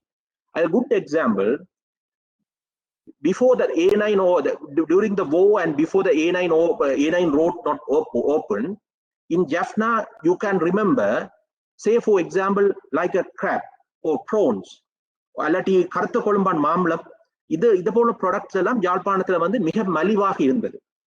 ஆனால் இன்றைய நிலையில getting a good quality of prawn or crab in Jaffna வந்து இறால், நண்டு போன்ற கடலுணவுகள் யாழ்ப்பாணத்துல கிடைப்பது வந்து மிக அருமை. காரணம், அந்த பொருட்கள் வந்து இன்றைக்கு same day of the catch, they can export to the other markets like Singapore or European market. This is what that we are talking about in the development side. NGOs, we need to help the local community to reach to the international market to make business. So this is the long term. So I will just give that proverb that normally we talk about. Give a man a fish and you feed him for a day. Teach a man a fish and you feed him for a lifetime. This is a very much important. So emergency funding, giving handouts, which has to be stopped, and NGOs with the coordination with the government department or donor agencies, we need to focus on the development side, giving the knowledge they needed, giving the infrastructure they needed, giving the support or financial assistance they needed to make them as an entrepreneur, so then they can produce the goods in the local rural area and they can sell the market to the Colombo or international market, and then they can make money. That is mean in the future, say maybe short term or long term, they are not going to depend on the donor money or the government. They will be doing their own business, which is the sustainable way of development, I would say. Thank you. ஆமாம், மயூரன் அவர் கூறியது போல நீண்டகால அபிவிருத்தி, நிலையான அபிவிருத்தி தொடர்பான விடயங்கள் தற்பொழுது உலகளாவிய ரீதியில் விவாதிக்கப்பட்டு வருகின்றன. அதே போல இலங்கையை பொறுத்தவரையிலும் இந்த உதவிகளை பார்த்து கொண்டு தொடர்ச்சியாக இருக்காது. நீண்டகால மற்றும் நிலைபெறான அபிவிருத்தியை நோக்கி பயணிக்க வேண்டிய கட்டாய தேவைப்பாடு கொண்டிருக்கின்றது.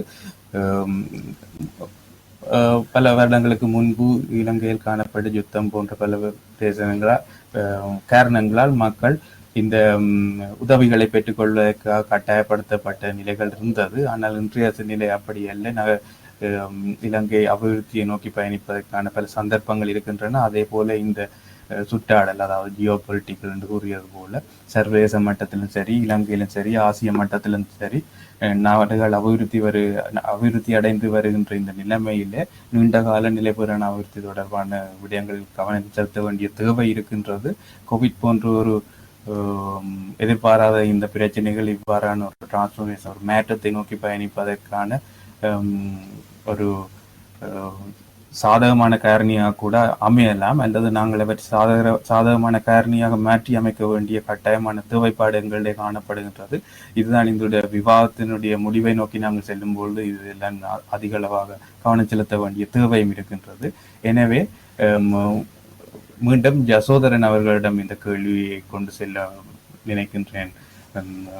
இது இந்த தீர்வுகளை பற்றி விவாதிப்பதற்கு முன்பதாக அவர்களுக்கு மிக விரிவாக செயற்திட்டங்கள் வழங்கப்பட்ட நிதியுதவிகள் சம்பந்தமான புள்ளிவிவரங்களுடன் கருத்துக்களை தெரிவித்திருந்தார். ஆனால் அதற்கு மேலதிகமாக எங்களுக்கு கவனத்தில் கொள்ள வேண்டிய விடயம் ஒன்று இருக்கின்றது. இது சென்டர் ஃபார் கேப்பசிட்டிஸ் நிறுவனம், இந்த அமைப்பை சேர்ந்தவர்களும் ஒரு நகர திட்டமிடல் அல்லது நகர கட்டியமைப்பு, நகர அபிவிருத்தி சம்பந்தமான அடிப்படையாக கொண்ட அமைப்பாக திகழ்கின்றபடியால் இந்த விடயத்தை இங்கு இணைத்துக் கொள்ளலாம் என்று நான் எதிர்பார்க்கின்றேன்.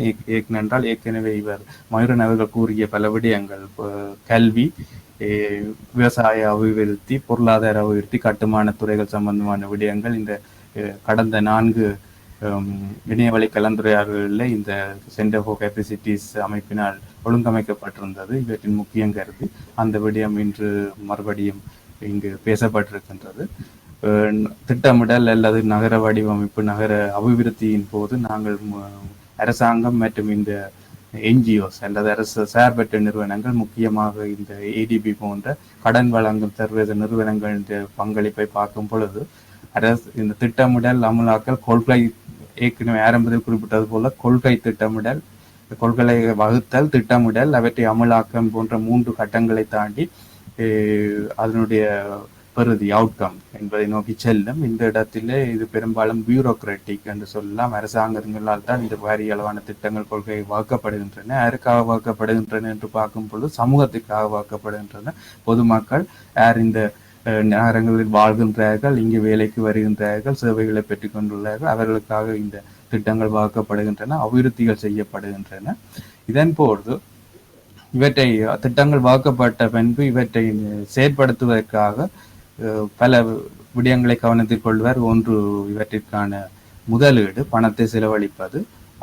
அதிலே நாங்கள் இங்கு உள்ளடக்கப்படாத ஒரு பிரிவினர் உள்ளார்கள், அதாவது பிரைவேட் செக்டர், தனியார் துறையினர். அதே போல பொதுமக்களின் பங்களிப்பு இப்போ மிக முக்கியம். ஒரு நகரத்தை பார்த்தீர்கள் என்றால் அது பெரும்பாலும் 80% நிலப்பகுதி பொதுமக்களுக்கு சொந்தமான, தனியாருக்கு சொந்தமான நிலங்களாக இருக்கும். இதில் ரெகுலேஷன், அதாவது கட்டடங்கள் கட்டும்போது, வீடு கட்டும்போது, ஒரு அலுவலகத்தை கட்டி அமைக்கும் பொழுது, ஒரு வியாபார தளத்தை கட்டி எழுப்பும் பொழுது இந்த ரெகுலேஷன், அதாவது கட்டடம் சம்பந்தமான ரெகுலேஷன் மக்களை அவர்களுடைய சொந்த செலவிலேயே இந்த திட்டங்களை நோக்கி பயணிக்கும் வண்ணம் கட்டியமைப்பதற்கான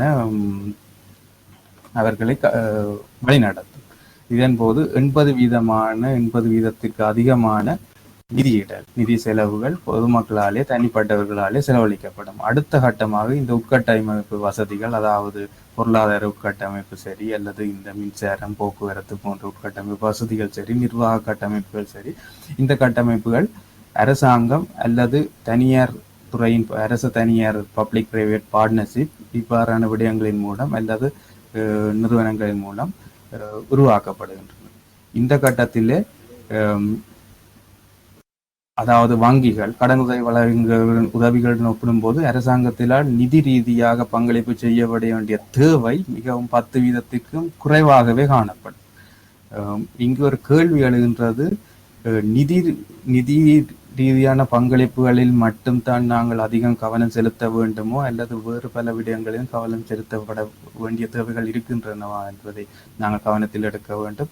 ஏனென்றால் கொள்கைகள், திட்டமிடல், அவற்றை அமுலாக்கல் செய்தல், இதற்குள்ள தொடர்பு பற்றுகின்ற நபர்கள், பொதுமக்கள், அரசுகள், தனியார் நிறுவனங்கள், அரசு சார்பற்ற நிறுவனங்கள் மற்றும் முதலீட்டாளர்கள், தொடர்படுகின்ற வழியால் சிறந்த ஒரு திட்டமும் அவற்றை அமல்மாக்கும் கட்டமைப்பும் அவற்றை தொடர்ந்து வினைத்திறனாக கொண்டு செல்வதும் இதில் முக்கிய பங்களிக்கின்றது. இந்த ரீதியிலே கடன் வழங்கும் நிறுவனம் என்ற அடிப்படையில் அதாவது ஆசிய அபிவிருத்தி வங்கி தொடர்பாக உங்களுடைய பங்களிப்பு இந்த பொதுமக்கள் அல்ல கம்யூனிட்டி, சமூகம், அரசாங்கம் இவர் ரெண்டுக்கும் இடையிலே அபிவிருத்தி செயற்பாட்டுக்கு இடையிலே ஒரு நிதி ரீதியான பங்களிப்பை செய்வதற்கான ஒரு அம்சமாக திட்டமிடல் துறையில் நாங்கள் பார்க்கின்றோம். இதை அடிப்படையாக கொண்டு எதிர்காலத்தில் இந்த அதாவது COVID-19 பாதிப்பை நாங்கள் எதிர்நோக்கிய பின்பு அடுத்த கட்டமாக நகர்கின்ற போது நிதி வளங்கள் அல்ல கடன் வளங்கள் அடிப்படையில் இந்த மாதிரியான மாற்றங்கள் நீங்கள் ஏற்கனவே குறிப்பிட்டிருந்தீர்கள், இந்த மாதிரியான மாற்றங்கள் எல்லா சாத்தியக்கூறுகள் இருக்கின்ற என்ற விடயத்தையும் சேர்த்து உங்களுடைய கூற கருத்துக்களை சுருக்கமாக கூறும்படி கேட்டுக்கொள்கிறேன். நன்றி. ஆஃப்டர் பேண்டமிக் நாங்கள் என்ன மாதிரி இதுக்கு ரெஸ்பாண்ட் பண்ணணும்னு சொல்லி ஏடிபியில் நாங்கள் ஏற்கனவே ஏடிபி மேனேஜ்மெண்ட் வந்து டிசைட் பண்ணி இப்போ பார்த்தீங்கன்னு சொன்னால் $300 million லோன் வந்து, அதாவது கண்டிஷன் குறைஞ்ச இந்த கோவிட் பேண்டமிக்கு பிறகு வர எக்கனாமிக்கல் இஃபெக்டை வந்து மேனேஜ் பண்ணக்கூடிய மாதிரி, அதாவது லைவ்லிஹுட், சுகாதாரம், டூரிசம், அடுத்தது இண்டஸ்ட்ரீஸில் வந்து இருக்கிற கேப்ஸ், அடுத்தது வரக்கூடிய பிரச்சனைகள், அதாவது சம்டைம்ஸ் இந்த லோன்ஸ், இந்த medium and small scale enterprises வந்து லோன் எடுத்திருப்பாங்க, அவங்களுக்கு அதை வந்து கட்ட இல்லாமல் இருக்கும். இப்போ எப்படி இந்த பேங்க் வந்து இதை மேனேஜ் பண்ணுறது, இப்போ இந்த மாதிரியான செயல் திட்டங்களை ஏற்கனவே நாங்கள் கருத்தில் கொண்டு இந்த லோன் ஏஜென்சிஸ் ஏற்கனவே தங்களுடைய எதிர்கால கடன் திட்டங்களை வந்து டிசைன் பண்ண தொடங்கிட்டாங்க. வேர்ல்ட் பேங்க், ஏடிபி வந்து ஏற்கனவே இலங்கை அரசாங்கத்திற்கு கடன் உதவிகளை வந்து ப்ரொபோஸ் பண்ணியிருக்கிறாங்க வித்தியாசமான கட்டமைப்பில். அதாவது மிக விரைவாக மீள் எழுவதற்குரிய ஆக்டிவிட்டியை வந்து டார்கெட் பண்ணி அந்த புது கடன் உதவிகளை வந்து டிசைன் பண்ணியிருக்கிறாங்க. அடுத்தது வந்து தன்னிறைவான, இப்போ எக்ஸாம்பிள் பார்த்தா எஜுகேஷன் சிஸ்டத்தை எடுத்தால் இன்றைக்கி ஆன்லைனில் வந்து ஸ்கூல் நடத்தக்கூடிய அல்லது ஆன்லைனில் வந்து தொடர்பு கொள்ளக்கூடிய மாதிரியான கட்டமைப்பு வந்து இலங்கையில் தற்சமயம் இல்லை. இப்போ அந்த மாதிரி மெட்ட செக்டர்ஸ்லையும் இன்ட்ரடியூஸ் பண்ணி அந்த சிஸ்டம்களை வந்து இன்னும் கெப்பாசிட்டியை கூட்டி இன்னும் ஸ்ட்ரென்தன் பண்ணுறதுக்குரிய நிறைய ப்ரொபோசல்ஸை வந்து இந்த லோன் ஏஜென்சிஸ் வந்து இலங்கை அரசாங்கத்திற்கு ப்ரொபோஸ் பண்ணியிருக்கு. அதற்கு உண்டான நிதி உதவிகளையும் இவங்க வந்து செய்வாங்க. டோனர்ஸ் வந்து நிதி உதவிகள், அடுத்தது டெக்னிக்கல் ஃபெசிலிட்டிஸை வந்து ஃபெசிலிட்டேட் பண்ணுவாங்க. எது எவ்வாறாயினும் இருப்பினும் அந்த அரசு இயந்திரம் வந்து அதற்கு உரிய கெப்பாசிட்டியையும் அதை கையாளக்கூடிய சஸ்டைனபிள் வேயில் வந்து கையாளக்கூடிய திறமையை வந்து இன்னும் வளர்த்து கொள்ள வேண்டும். அப்படியான ஒரு தன்னிறைவான கட்டுப்பாடு ஒரு சிஸ்டம் இருக்குமானால், மெக்கானிசம் இருக்குமானால், நாங்கள் வந்து ஒரு பேண்டமிக் சிச்சுவேஷனில் வந்திருந்து விரைவாக மீள் எழலாம். அதே சமயம் எங்களோட ஃபியூச்சர் தன்னிறைவான பொருளாதாரத்தையும் வந்து வளர்த்து கொள்ளலாம்.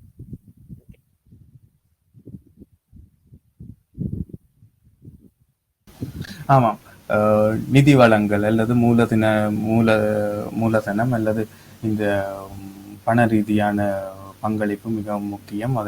ஆனால் அதனுடன் மட்டும் நாங்கள் நின்றுவிட முடியாது. அபிவிருத்தியை பற்றி அல்லது நாட்டினுடைய முன்னேற்றம் அல்லது எதிர்காலம், நினைவுகளான அபிவிருத்தி போன்ற விடயங்களை கதைக்கும் பொழுது பல விடயங்கள் இங்கே கவனத்தில் கொள்ளப்பட வேண்டியது. இதன் அடிப்படையில் ஒவ்வொரு நிறுவனங்கள், அரசு சார்பற்ற நிறுவனங்கள் மற்றும் பங்காளர்கள் அனைவருமே பங்காளர் அபிவிருத்தியை, ஒரு நாட்டோட அபிவிருத்தியை பொறுத்தவரையில் இந்த அடிப்படையிலே அடுத்த கட்டமாக மீண்டும் அரசாங்கத்தின் அடிப்படையில், அரசாங்கம் ஏற்கனவே திட்டங்கள் கொள்கைகளை வகுக்கின்றன. ஏற்கனவே இவர்கள் கூறிய விடயங்களை பொறுத்து பார்க்கும்போது அரசாங்கம் என்ற வகையில் முக்கியமான பொறுப்புகளும் இருக்கின்றது இந்த பெற்றுக்கொள்ளப்படுகின்ற கடன்கள் அல்லது உதவிகளை சரியான முறையில் இணைத்திறனாக பயன்படுத்தப்பட வேண்டிய தேவையும் இருக்கின்றது.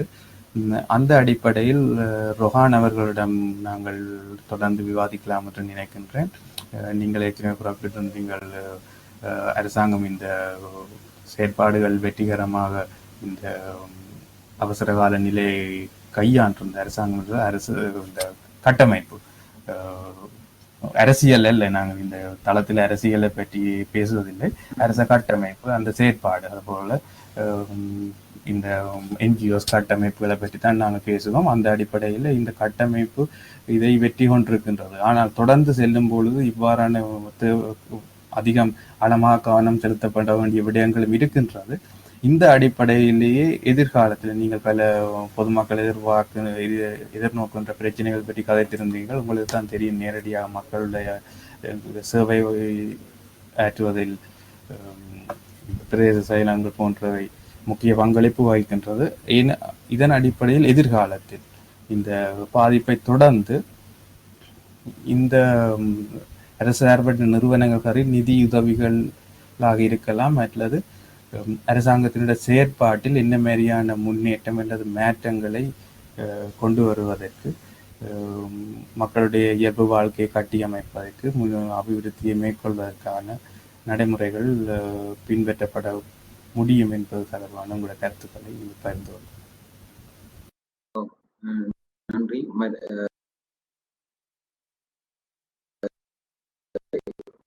சொல்ல என்றால் அபிவிருத்தி அலுவலர், சமுர்த்தி அலுவலர் மற்றும் விவசாய ஆராய்ச்சி அபிவிருத்தி உத்தியோகஸ்தர் அவ்வாறு ஒவ்வொரு துறைக்கும் ஏற்ற வகையிலே அலுவலர்கள் நியமிக்கப்பட்டுள்ளார்கள். ஏனெனில் இப்பொழுது அரச கட்டமைப்பு கொஞ்சம் மிக பெரியது. ஆகவே கடந்த காலங்களில் நடைபெற்ற அநேக அபிவிருத்தி திட்டங்கள் பாதியிலே நிறுத்தப்பட்டன அல்லது அவை தொடர்ந்து முன்னெடுக்கப்படாமல் தொடர்ச்சியான எங்களோட மானிட்டரிங் சிஸ்டம் காரணம். அத்தோடு மக்கள் மத்தியிலே எப்பயும் அந்த பிந்தி எப்பயும் நாங்கள் வேண்டி பழக்கப்பட்ட ஒரு சிச்சுவேஷன் இருந்தது. இப்பொழுது மக்களுடைய மனநிலைகளும் நடவடிக்கைகளும் ஓரளவு மாற்றமாக சுயமாக பழைய நிலைகளாக முன்னேறுறது. ஆகவே இவை தொடர்ச்சியாக கண்காணிக்கப்படக்கூடிய நிலை இப்பொழுது இருப்பதனால் ஏற்படுகிற சின்ன சின்ன தவறுகள் உடனுடன் திருத்தப்படக்கூடிய மக்களிடம் இது சம்பந்தமான தேவை நாடி சென்று அவர்களிடம் இருந்து ஆலோசனைகளையோ இல்லாட்டி அனுமதியோ பெற்றுக்கொள்வது தொடர்பான போதிய அறிவு ஓரளவு வழங்கப்பட்டுள்ளதனால் தொடர்ச்சியாக இந்த COVID-19க்கு பிறகு கிடைக்கிற உதவிகள் மிகச் சிறப்பான வகையிலே பயன்படுத்தலாம்.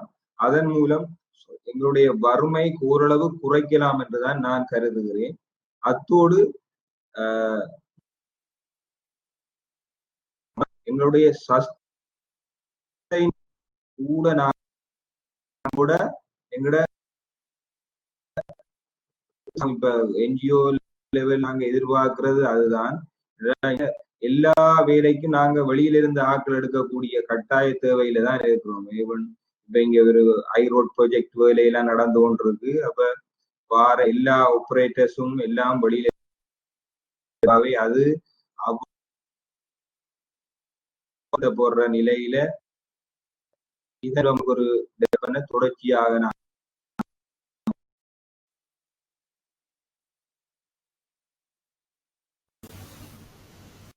ஆமாம், நாங்கள் இந்த விவாதத்தினுடைய இந்த கலந்துரையாடலுடைய முடிவு கட்டத்தை நெருங்கிக் கொண்டிருக்கின்றோம். இந்த கலந்துரையாடலை ஆரம்பிக்கும் பொழுது நீண்ட கால அனுபவத்தை கொண்ட 33 தசாப்தங்களுக்கு மேலான அனுபவத்தை கொண்ட சண்முகம் ஐயா இடமிருந்து ஆரம்பித்திருந்தோம். என்றால் அவர் உள்நாட்டில் செயற்படுகின்ற ஒரு அரசு சார்பற்ற நிறுவனத்தை பிரதிநிதிப்படுத்த நிறைவேற்று பணிப்பாளராக இருப்பது மட்டுமல்ல, இவருடைய அனுபவங்கள் அரச துறை அரச கொள்கை வகுப்பிலிருந்து அமலாக்கம் வரையான துறைகளில் இவருக்கு பல அனுபவங்கள் இருக்கின்றது. அதே நேரம் சர்வதேச துறையான விடயங்களிலும் அனுபவம் இருக்கின்றது. ஆனால் இந்த அடிப்படையில் இலங்கையை பொறுத்தவில்லை, இலங்கையினுடைய சுற்றாடலில் நாங்கள் இவ்வாறான பல எங்களுடைய மக்களுக்கு புதிதல்ல பல தடைகளை எதிர்நோக்கியது. ஆனபடியால் எதிர்காலத்தை பற்றி சிந்திக்க வேண்டிய கால நேரம் சரியாக இருக்கின்றது. முன்னேற்றத்தை பற்றி, அபிவிருத்தியை பற்றி, தடைகளை பற்றி அல்லது பின்னடைவுகளை பற்றி யோசிப்பதால் பயனில்லை. முன்னோக்கி நகர்வதற்காக நாங்கள் விவாதிக்க வேண்டிய அதற்கான வழிமுறைகளை தேட வேண்டிய விடயம் இருக்கின்றது. அதனால சண்முகம் ஐயாவிடம் இந்த கேள்வியை கொண்டு செல்லலாம் என்று நினைக்கின்றேன். இன்று நடந்த விவாதத்தையும் அடிப்படையாக வைத்து உங்களோட அனுபவத்தையும் அடிப்படையாக வைத்துக் கொண்டு இவ்வாறான ஒரு பாதிப்பு நிலை அல்லது எதிர்பாராத ஒரு பிரேக் என்று சொல்லுவார்கள், ஒரு திருப்பம் இதை என்ன மாதிரி சாதகமாக பயன்படுத்தி கொள்வது எதிர்காலத்தில் எவ்வாறு இந்த அரச நிறுவனங்கள், அரசு சார்பற்ற நிறுவனங்கள் மற்றும் பொதுமக்கள் அபிவிருத்தி அல்லது எதிர்கால முன்னேற்றம் தொடர்பாக செயற்பட வேண்டிய அனைத்து பொறுப்புள்ளவர்களுடையும் பங்களிப்பை எவ்வாறு ஒருங்கிணைப்பது, அபிவிருத்தியை நோக்கி அல்லது முன்னேற்றத்தை நோக்கி பயணிப்பது தொடர்பாக ஒரு தொகுப்பாக உங்களுடைய விளக்கத்தை இங்கு முன்வைத்தால் நன்றாக இருக்கும் என எதிர்பார்க்கிறேன்.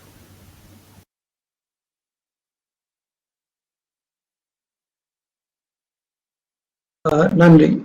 முதலாவது அண்மையில இந்த இந்தியன் எக்கனமிஸ்டோட அவருடைய ஒரு வீடியோ தொகுப்புனை நான் பார்த்தேன். To address the economical problem of this pandemic. அவர் சொல்றார், எல்லா மட்டத்திலும் எல்லோரும் சிக்கனமாக நடந்து கொள்வதுதான் ஒரே ஒரு வழி. For example, during late Premadasa regime அந்த டைமில் அரசு அலுவலகங்கள்ல டெலிஃபோன் பாவிப்பது, மின்சாரத்தை பாவிப்பது, சும்மா ஃபேனை சுத்த வர்றது எல்லாமே வரையறுக்கப்பட்டது, ரெஸ்ட்ரிக்டட் இருந்தது. அந்த மாதிரி சின்ன சின்ன விஷயங்கள்ல இருந்து எல்லா விதத்திலும் சிக்கன நடவடிக்கைகளை பண்ணுவது. இப்ப நாங்கள் நிறைய ஃபுட்டை உணவை விரயம் செய்கிறோம். மற்றது நீங்கள் இதுல ஒரு பயனிஸ்ட் சொன்ன மாதிரி, அந்த மிஸ்டர் மயூரன் சொன்ன மாதிரி, அந்த கத்திரிக்காய ரொம்ப சீப்பான இதுக்கு கொடுக்க வேண்டி வந்தது விவசாயிகளால. இது என்னென்றால் எங்களுக்கு ஒரு ப்ராப்பர் மார்க்கெட்டிங் அரேஞ்ச்மெண்ட் இருக்கே இல்லை. அப்ப நாங்கள் இந்த ப்ரொடக்ஷனை ஒருங்கிணைத்து நாங்கள் அதுல மிக முக்கியமாக பல்வேறு செக்டர்ஸோட நெட்வொர்க்கிங் செய்ய வேண்டும். அது இந்த எங்களுடைய அரச சார்பற்ற நிறுவனங்களுக்கு அது எந்த அளவுக்கு அந்த கெப்பாசிட்டி இருக்குமோன்றதை நான் சொல்ல மாட்டேன். பட் அது அரச திணைக்களத்துல இருக்கிறது. அப்ப இந்த ஒரு நெட்வொர்க்கிங் கூடாக இந்த ப்ரொடியூசர்ஸையும் மற்றது இந்த நுகர்வோரையும் இணைத்துக் கொள்வது, இதுல இடைச்சுரண்டல் இல்லாத நிலையில அதுக்கு ஒரு சிறந்த இதாக நாங்கள் இந்த கோஆபரேட்டிவ் சிஸ்டத்தை தான் நான் ஸ்ட்ராங்லி ரெக்கமெண்ட் பண்ணுவேன். இப்ப நாங்கள் இப்போ 4 years பிஃபோர் எங்களோட வடக்கின் முதலமைச்சருக்காக நான் இந்த வடப்பு பகுதியினுடைய கூட்டுறவுத்துறையை எப்படி புனர்நிர்மாணம் செய்யறது என்று சொல்லி ஆய்வு செய்து அறிக்கையை கொடுத்தேன். அதுக்கு மிக சிறப்பாக இருக்கிறது இப்ப எங்களுக்கு யூகேயிலும் பிலிப்பைன்ஸிலும் இருக்கிற இந்த கோஆபரேட்டிவ் மூவ்மெண்ட். அவங்க வெரி சக்சஸ்ஃபுல். மான்செஸ்டர்ல இந்த கோஆபரேட்டிவ் ஒரு காலேஜியை வச்சிருக்கிறார்கள். அந்த காலேஜாக்கள் இங்க வடபகுதிக்கு வடமாநிலத்தில் உள்ள கூட்டுறவாளர்களுக்கு நிறைந்த பயிற்சியும் கொடுத்திருக்கிறார்கள். இது இந்தியாவிலும் பயிற்சி அளிக்கப்பட்டிருக்காங்க. ஆனா நாங்க அதை பிராக்டிஸ் பண்ணல.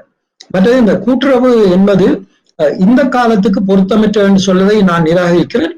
ஏனென்றால் இந்த சுரண்டல் இல்லாமல் உள்ளூர் உற்பத்தியை உள்ளூர்லேயே விற்கக்கூடிய எங்களுடைய நுகர்வோரை பண்ணக்கூடிய இதுல இந்த டிரான்ஸ்போர்ட் காஸ்ட், மில்மேன் இந்த காஸ்ட், இந்த எக்ஸ்ட்ரா காஸ்ட் எல்லாம் இல்லாமல் அந்த பொருளாதாரம் உள்ளூருக்கு சுழற்சி அடையும். இதை பற்றி நாங்கள் நெருங்கி ஆய்வு செய்திருக்கின்றோம். இதுல எங்களுக்கு ஜாஃப்னா யூனிவர்சிட்டி ஆக்களும் நிறைய ஹெல்ப் பண்ணினவன். ஸோ நான் ரெக்கமெண்ட் பண்றது இந்த கூட்டுறவு அமைப்பை வலுப்படுத்த வேண்டும். அது கிழக்கு மாநிலத்துல கொஞ்சம் குறைவா இருக்கு. நான் சமாந்திரமா 2 மாகாணத்திலும் வேலை செய்யறேன். வடபகுதியில இப்ப கால்நடை வளர்ப்போர் சங்கம் இருக்குது, பால் உற்பத்தியாளர் சங்கம் என்று பிரம்பவுண்ட் இருக்குது, மற்றது பாலை ஜப்னா டேரி மில்க் சொசைட்டி இருக்கிறது, வாழைக்குலை சங்கம் இருக்கிறது, அந்த காலத்தில் நீர்வேலியில வெங்காயத்துக்கு ஒரு சங்கம் இருந்தது, மற்றது காமாட்சி அம்மன் இரும்பு தொழிற்சாலை சங்கம் இருக்கிறது, ஃபிஷரிஸ் சொசைட்டிஸ் இருக்கிறது. ஃபிஷரிஸ் சொசைட்டில மிகவும் சக்சஸ் ஆன சொசைட்டிஸ் இருக்குது. நார்த்ல கோஆபரேட்டிவ் மினி காப் ஷாப்ஸ் எடுத்து நல்ல வெற்றியா நடத்தி இருக்கிறார்கள். இப்ப இல்ல. அதே மாதிரி டியூரிங் 70s ஸ்ரீமாவம்மாருடைய காலத்துல டாக்டர் இன்னம்பெர்ரா நிதியமைச்சர் இருந்த பொழுது வெளிநாட்டு உற்பத்திகளை தடை செய்து உள்ளூர் உற்பத்திக்கு ஊக்கமளித்த ஒரு செயல் திட்டத்தை பார்த்தோம். அந்நேரம் நிறைய நாங்கள் கஷ்டப்பட்ட நாங்கள் தான். ஆனால் நான் நினைக்கிறேன் இன்றைக்குள்ள எக்கனாமிக்கல் கிரைசிஸை தீர்க்கிறதுக்கு அது ஒரு வழியாக அரசாங்கம் செய்ய போகுது. பிரசிடென்ட் அனௌன்ஸ் பண்ணியிருக்கார், இந்த வெளிநாட்டுல இருந்து இந்த லக்ஸரி ஐட்டம் எல்லாம் நாங்கள் இம்போர்ட் பண்ண போவதில்லை என்று. அது கூட ஒரு நல்ல மூவ். நாங்கள் நுகர்வோரும் இந்த குறிப்பிட்ட காலத்துக்கு இப்படியான லக்ஸரியில போகக்கூடாது. அடுத்தது இந்த இந்தியாவுடைய விடுதலை போராட்ட காலத்துல ஒரு ஸ்லோகம் முன்வைக்கப்பட்டது, பி இந்தியன் பை இந்தியன். அது இந்தியனாக இருந்து உள்ளூர் உற்பத்தியை வேண்டிக் கொள்ளும். அப்ப அந்நிய சுதேசிய எதிர்ப்பு போராட்டம், அந்நிய இந்த உடுப்புடவைகளை எல்லாம் காந்திஜி எரிச்சு போராட்டம் நடத்தின ஒரு கட்டம் இருந்தது. நாங்களும் அப்படி போராட்டம் நடத்த வேண்டாம், நாங்கள் நுகர்றது எல்லாத்தையும் உள்ளூர் உற்பத்தியாக நுகர்ந்து கொண்டோமானால் எங்களுடைய லோக்கல் எக்கனமியை டெவலப் பண்ணலாம் என்றது முக்கியம். இன்றைக்கு ஒரு நகைப்புக்குரிய விஷயம், பிஃபோர் இந்த கோவிட் ப்ராப்ளத்துக்கு முதல் மிக்சர் கூட இந்தியாவில இருந்து வந்தது, சாதாரணமான மிக்சர். ஆனா எங்களுடைய ஒவ்வொரு கிராமத்திலும் வடை, முறுக்கு, மிக்சர் எல்லாம் இங்கே தயாரிக்கிறார்கள், நல்ல தரமாக செய்கிறார்கள். அப்ப எனவே இப்படியான விஷயம். அதே மாதிரி எங்களுடைய சுமார் 10 லட்சம் பேர் இந்த வெஸ்டர்ன் கண்ட்ரீஸ்ல ஈழத்தவர்கள் வசித்துக் கொண்டிருக்கிறார்கள். அவர்களுக்கு இந்தியாவில குறிப்பாக அண்ணா நகர்ல எத்தனையோ ஃபேக்டரிஸ் இருக்குது. அவர்களுக்கு எல்லாம் அங்கே உள்ளவர்கள் ஃபேக்டரி வச்சு இவர்களுக்கு உணவுப் பொருட்களை விற்பனை செய்கிறார்கள். இலங்கையிலும் பல பேர் அனுப்பினோம். ஆனா இலங்கையில அது ஒரு ஒழுங்குபடுத்தப்பட்ட முறையில இல்லை. அப்ப அவைக்கு நாங்கள் இந்த உதாரணமா அப்பளம், வடகம் போன்றவற்றை கூட அனுப்புகிறார்கள். அப்ப இந்த உள்ளூர் நுகர்வு பொருட்கள் எங்களுக்கு இங்கே கிடைக்கக்கூடியவற்றையெல்லாம் நாங்கள் எக்ஸ்போர்ட் பண்ணக்கூடிய வாய்ப்பு இருக்கிறது. நீங்கள் கருத்தக்குளம் மாம்பழத்தை பற்றி சொன்னீர்கள். இப்ப சூடான்ல இருந்துதான் யூகேக்கு மாம்பழம் வருது அல்லது பாகிஸ்தான் வருது. அப்ப இந்த மாதிரியான வாய்ப்புகளை நாங்கள் பயன்படுத்த யோசிக்க வேண்டும். அடுத்தது இந்த 15% அரசு வேலை வாய்ப்புகளை கொண்டது அதனுடைய ஏடிபி அவர்கள் சொன்னார்கள். உண்மையிலேயே நாங்கள் நாங்கள் எல்லோரும் இணைந்துதான். நான் நிறைய அரசாங்க துறையினருக்கு பயிற்சி கொடுக்கின்ற ஒரு பயிற்சிப்பாளர், நிறைய டிவிஷன் செக்ரட்டரிஸ் ஜிஎங்களை கூப்பிட்டு ட்ரைனிங் பார்த்தோம்னா மனித வளம் நிறைய இருக்கிறது.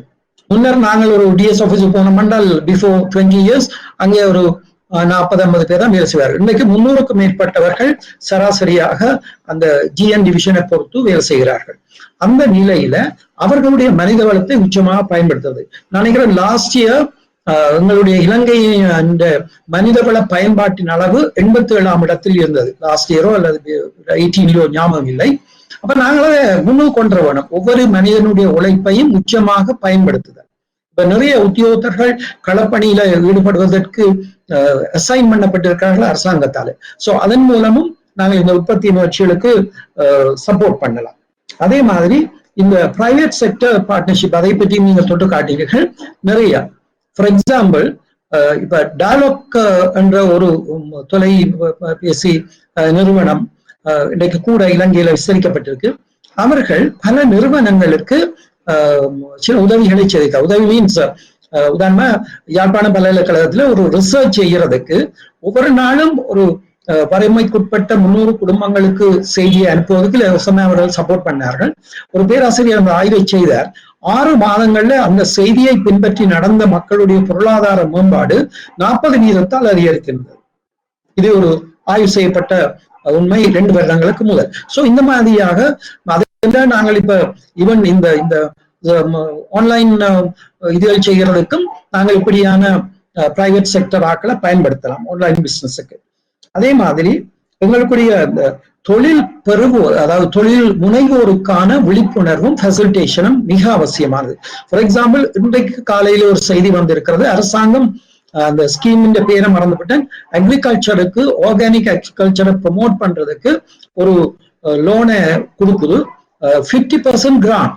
அப்ப நீங்கள் 5 லட்சம் எடுத்தீங்கன்னா 2.5 லட்சம் தான் கட்ட வேணும். It's for organic agriculture. அப்ப பிறகு நான் ஸ்பெசிபிக்கா கேட்டேன், அதுல ஆர்கானிக் எல்லாம் நாங்கள் அந்த நேச்சர் ஃபார்மிங்கை போட்டாலும் பரவாயில்லை. இந்த ஆர்கானிக்ன்றது 0 பொல்யூஷனா இருக்க வேணும், அது வெரி டிஃபிகல்ட் ஹியர். அப்ப அந்த நிலையில நிறைய பேர் அப்ளை பண்ணி இல்லைன்னு அதனுடைய காலத்தை இன்றையோட நாளையோட க்ளோசிங் டேட் முடியுது. பட் அவங்க ஜூலை 2 மட்டும் எக்ஸ்டெண்ட் பண்ணி இருக்கிறார்கள். அப்ப எங்களுடைய விவசாயிகள் அதை பயன்படுத்தலாம். 50% கிராண்ட். சோ அது அவைக்கு என்னன்னு தெரியாது, அதை வலுப்படுத்துவதும் இல்லை. அதே போல enterprise Sri Lanka government loan introduce பண்ணினது, அதுல மிக குறைந்தவர்கள் தான் அதை பயன்படுத்தி இருக்கிறார்கள். அடுத்தது நாங்கள் பொருளாதாரம் இல்லை என்று சொல்கின்ற பொழுது பாரிய திட்டங்களுக்கான வாய்ப்புகள் குறைவாக காணப்பட்டாலும் உள்ளூரில் இருக்கின்ற முதலீட்டாளர்களை பயன்படுத்துவது தொடர்பாக நான் ஒரு குறிப்பிட்ட அரசாங்க துறையைச் சேர்ந்த ஒரு அதிகாரியோடு பேசின பொழுது வடபகுதியிலே இருக்கின்ற மக்கள், ஒட்டுமொத்தமாக 5 மாவட்டத்திலே வடபகுதியிலே இருக்கின்ற மக்கள் தங்களுடைய பண வைப்பு கவர்மெண்ட் பேங்க்ஸ்ல டிபாசிட் பண்ணின பணத்தில 1/3 அவர்கள் யூட்டிலைஸ் பண்றார்கள். இது ஒரு வேதனையான விஷயம். மிச்சம் அது டிபாசிட்ல கிடக்குது, அதை வேறு ஆக்கள் முதலீடாக பயன்படுத்துகிறார்கள். சோ அந்த இதுல ஒரு பிரச்சனை இருக்கு. ஏன் அப்படி என்று நாங்கள் ஆராய்ஞ்ச பொழுது our people are not ready to take risk. ஐயோ இந்த முதல் போட்டா என்ன நஷ்டம் அடைஞ்சு விடுமே, அதுக்கு எத்தனையோ மார்க்கங்கள் இருக்கிறது. மற்ற எங்களுக்கு காணப்படுகின்ற இன்னொரு பலவீனமாக இருக்கிறது, எங்களுக்கு இந்த இதை ஃபெசிலிட்டேட் பண்ணக்கூடிய ஒரு எக்ஸ்பர்ட் டீம் கொஞ்சம் குறைவாக இருக்கிறது. நாங்கள் இப்ப இருக்கிற யூனிவர்சிட்டி மற்ற சில எக்கனாமிக்ஸை தான் பாவிக்கிறோம். சோ இந்த வழிகளை நாங்கள் பின்பற்றுவோமானால் நான் நினைக்கிறேன் பாரிய அளவில மாற்றங்களை கொண்டு விட்டாலும் கூட உள்ளூர் பொருளாதாரம், ஃபார் எக்ஸாம்பிள் கவர்மெண்ட் வந்து 20 ரூபாய் பெறுமதியான ஒரு சீட் பேக்கெட்டை கொடுக்குது. அந்த 20 ரூபாய் இன்வெஸ்ட்மெண்ட்டை நான் சரியா பயன்படுத்தினால் என்னுடைய வீட்டுக்கு ஒவ்வொரு நாளும் மரக்கறிக்குரிய இது கிடைக்கும். ஒவ்வொரு நாளும் இந்த சீட்ஸையே நான் திரும்ப எடுத்து 6 மாசத்துக்கு பிறகு இந்த மிளகா சீட் எடுத்து திரும்ப பாவிக்கலாம். But we don't do that. அதுதான் பிரச்சனை. அப்ப இதுக்குரிய அவேர்னஸ் எல்லாம் எங்களை போன்ற நிறுவனங்கள் கொடுத்து அவர்களோட இருந்து பணியாற்றி ஐ திங்க் கணிசமான பங்களிப்பை உள்ளூர்ல இந்த உள்ளூர் அரசாற்ற நிறுவனங்கள் செய்ய முடியும் என்பது என்னுடைய தாழ்மையான அபிப்பிராயம். நன்றி இந்த சந்தர்ப்பத்துக்காக உங்களுக்கு தெரிவித்துக் கொள்கிறேன். அதே போல சில கேள்விகளும் வந்திருக்கின்றன, பார்வையாளர்களால் அனுப்பப்பட்டிருக்கின்றது. மீண்டும் அந்த கேள்வி சண்முகம் ஐயா அவர்களிடம் வந்திருக்கின்றது. அந்த கேள்வி என்னவென்றால், நாங்கள் இப்பொழுது அரச நிறுவனங்களை தொடர்படுத்தி எண்ணிய தனியார் நிறுவனங்களை தொடர்படுத்தி அவற்றுடன் இந்த NGOs, அதாவது அரசு சார்பற்ற நிறுவனங்களுடைய பங்களிப்பு தொடர்பாக நாங்கள் விவாதித்திருந்தோம், கலந்துரையாடி இருந்தோம். இந்த கேள்வி என்னவென்றால், இந்த அரசு சார்பற்ற நிறுவனங்களுக்கு இடையிலே ஒரு ஒருங்கமைப்பை, இன்னும் இறுக்கமான ஒன்றுடன் ஒன்று வினைத்திறனான செயற்படக்கூடிய வகை ஒருங்கமைப்பு ஒன்றை மேற்கொள்வதன் மூலம் குறைந்தபட்சம் இப்படியான ஒரு இடர்கால நிலைமை ஏற்படும் போது இதை கையாள்வது சம்பந்தமான சாத்தியக்கூறுகள் தொடர்பாக அந்த கேள்வி வந்திருக்கின்றது. ஏற்கனவே இது சம்பந்தமான விடயங்கள் இங்கு கதைக்கப்பட்டிருந்தன. அதனால மிக சுருக்கமாக ஏற்கனவே எங்களுடைய காலம் நேரத்தை நாங்கள் அடைந்து விட்டோம். சுருக்கமாக சண்முகம் ஐயா அவர்கள் பதிலளிக்க. வெரி குவிக்லி, இது வந்து அரச துறையினருடைய ஈடுபாடு, அதாவது அவர்களை நாங்கள் அப்ரோச் பண்ண வேணும். அடுத்தது யூனிவர்சிட்டி அகாடமிக்ஸை பாவிக்க வேணும். அதே மாதிரி heads of the different relevant government டிபார்ட்மெண்ட்ஸோட நாங்கள் வேலை செய்ய வேணும். அனுபவப்பட்ட NGOக்களோட மிகவும் ஆழமாக வேலை செய்யக்கூடிய NGOஸும் இருக்கிற எக்ஸ்பர்ட்ஸ் எடுக்கணும். இந்த துறையினர் எல்லோருடன் இணைந்து வேலை செய்கிற பொழுது நிச்சயமாக இந்த மாற்றத்தை கொண்டுறோம். ஏன்னா ஒரு பகுதியா சொல்றோம், NGOக்காரருக்கு கான்செப்ட் தெரியாது, தியரி தெரியாதுன்னு சொல்லுகிறோம். அதே மாதிரி யூனிவர்சிட்டி ஆக்களுக்கு பிராக்டிக்கல் சைட் தெரியாதுன்னு சொல்லுகிறோம். So when we come together நாங்கள் எல்லாரும் சேர்ந்து வேலை செய்ய முடியும். அந்த எக்ஸ்பர்ட்ஸை இங்க உள்ளே கொண்டு முடியும். ஆனால் இதுல எங்களுக்கு நிறைய அனுபவம் இருக்கு. We always work with the government sector as well as universities. ஏன்னா நாங்கள் இந்த ப்ராஜெக்ட் தான் அந்த நிபுணத்துவத்தை உள்வாங்கிறதுக்காக, அதுவும் ஒரு காரணமா நாங்கள் நீடிச்சு நிலைக்கிறது. சோ அதுதான் என்னுடைய ஆன்சராக இருக்கிறது. ஆமாம், நாங்கள் நிறைவு கட்டத்தை எட்டிவிட்டோம். அதை தொடர்ந்து மீண்டும் இந்த மிக சுருக்கமாக மயூரன் அவர்களிடம் நீங்கள் சர்வதேச அல்லது வெளிநாட்டு NGO ஒன்றை பிரதிநிதித்துவப்படுத்தும் விதத்தில் நீங்கள் இங்கு உங்களுடைய கருத்துக்களை பகிர்வதால் உங்களுக்கு ஏதாவது முடிவாக கருத்துக்கள் தெரிவிக்க இருந்தால் மிக சுருக்கமாக தெரிவிக்கும்படி கேட்டுக்கொள்கிறேன். Yes, thank you very much for the opportunity. நான் ஒரு இலங்கை பிரஜையாக எதிர்பார்ப்பது என்னவென்றால், இலங்கை ஸ்ரீலங்கன்ஸ் ஆட்டிடியூட்ல ஒரு சேஞ்ச் வரணும். அதாவது வந்து that is very important because normally in the HR profession we say hire for attitude, train for skill. அதாவது வந்து the attitude is very important. நான் என்னத்துக்கான இதை சொல்றேன்னு சொல்லி சொன்னால், ஸ்ரீலங்காவை பொறுத்த வரைக்கும் if you see in the government sector, I'm not saying all the government sectors and all the government employees are bad, but people think getting ஒரு கவர்மெண்ட் உத்தியோகம் கிடைக்கிறது தான் ஒரு முக்கியமான விடயமா கருதுறாங்க. அது ஒரு பக்கம். கிராம மட்டங்கள்ல நீங்க போனீங்க என்றால் யூ கேன் சி எவ்ரி சின்ன சின்ன சந்திகள்ல 4-5 3 வீலரை பார்க் பண்ணி போட்டு காலை தூக்கி போட்டுக்கொண்டு பாட்டை போட்டுக்கொண்டு அதில் குந்தி கொண்டு இருக்கிறோம் அந்த 3 வீலர் ஓடுறாக்கள். இதே நேரத்துல if you go to the garment sector, or if you go to the tourism sector, or if you go to the say construction sector, there are areas. If you go to the garment sector, I can give you the scientific evidence. Still, we are the 15% is the unemployed people cannot be filled. Rather, always only 85% of the people are only employed, because and the Sri Lankans they think that working in the government sector is the status problem. Garment sector, or if you work in the construction sector, it's too hard for me. So in the attitude changes has to be come from the rural village. The international NGOs or the government sectors or that all the universities, academics and all, we need to think about how to change the perception of Sri Lankans. Say a good example is same Sri Lankan, he is happy to go to Dubai or Doha and work out of the way to make the same income, but he doesn't want to work in Sri Lanka construction sector, get the same package. It's very strange. Or another example, in Sri Lanka, getting a housemaid அது வீட்டுல வேலைக்கு ஒரு பெண்ணை அமர்த்துறது என்பது மிக கடினமான விடயம். அவங்க இலங்கையில ஒரு வீட்டுல வேலை செய்ய விருப்பம் இல்லை. அதே நேரத்துல same சாலரிக்கு they are happy to go and work in the Middle East, where they get this all the harassment and all the things that you hear in the news. You will see that one. So this is the change that as an international NGO or in the that new all this public-private partnership or whatever, so that awareness creation has to be done in the all the level and identify the new opportunities. Sri Lankan tourism sector is booming, so there are a lot of opportunities in the tourism sector. Same like construction sector, you all see that one, how many foreign employees are working. And they likewise Sri Lanka university system, still we are producing thousands of art graduates and the management graduates. End of the day they don't have a job because their skill set doesn't fit with the job requirement. This is a fundamental issue that we have in the Sri Lankan education system, so that has to be fixed. So this is my point. So changing the attitude, bring the right skill and prepare the Sri Lankans for the need. That will make a big change, which will create Sri Lanka, other diaspora Sri Lanka, the foreigners, our Sri Lankans working in other countries, they will come back also to take this challenge. Thank you. அதே போன்று இறுதியாக எங்களுடன் யசோதரன் அவர்கள் தற்பொழுது அவர்களுடைய தொடர்பு துண்டிக்கப்பட்டிருக்கின்றது. ரொஹான் அவர்களிடம் சுருக்கமான ஒரு கேள்வி, ஒரு சந்தர்ப்பம் ஒன்றை நாங்கள் எதிர்பார்க்கின்றோம்.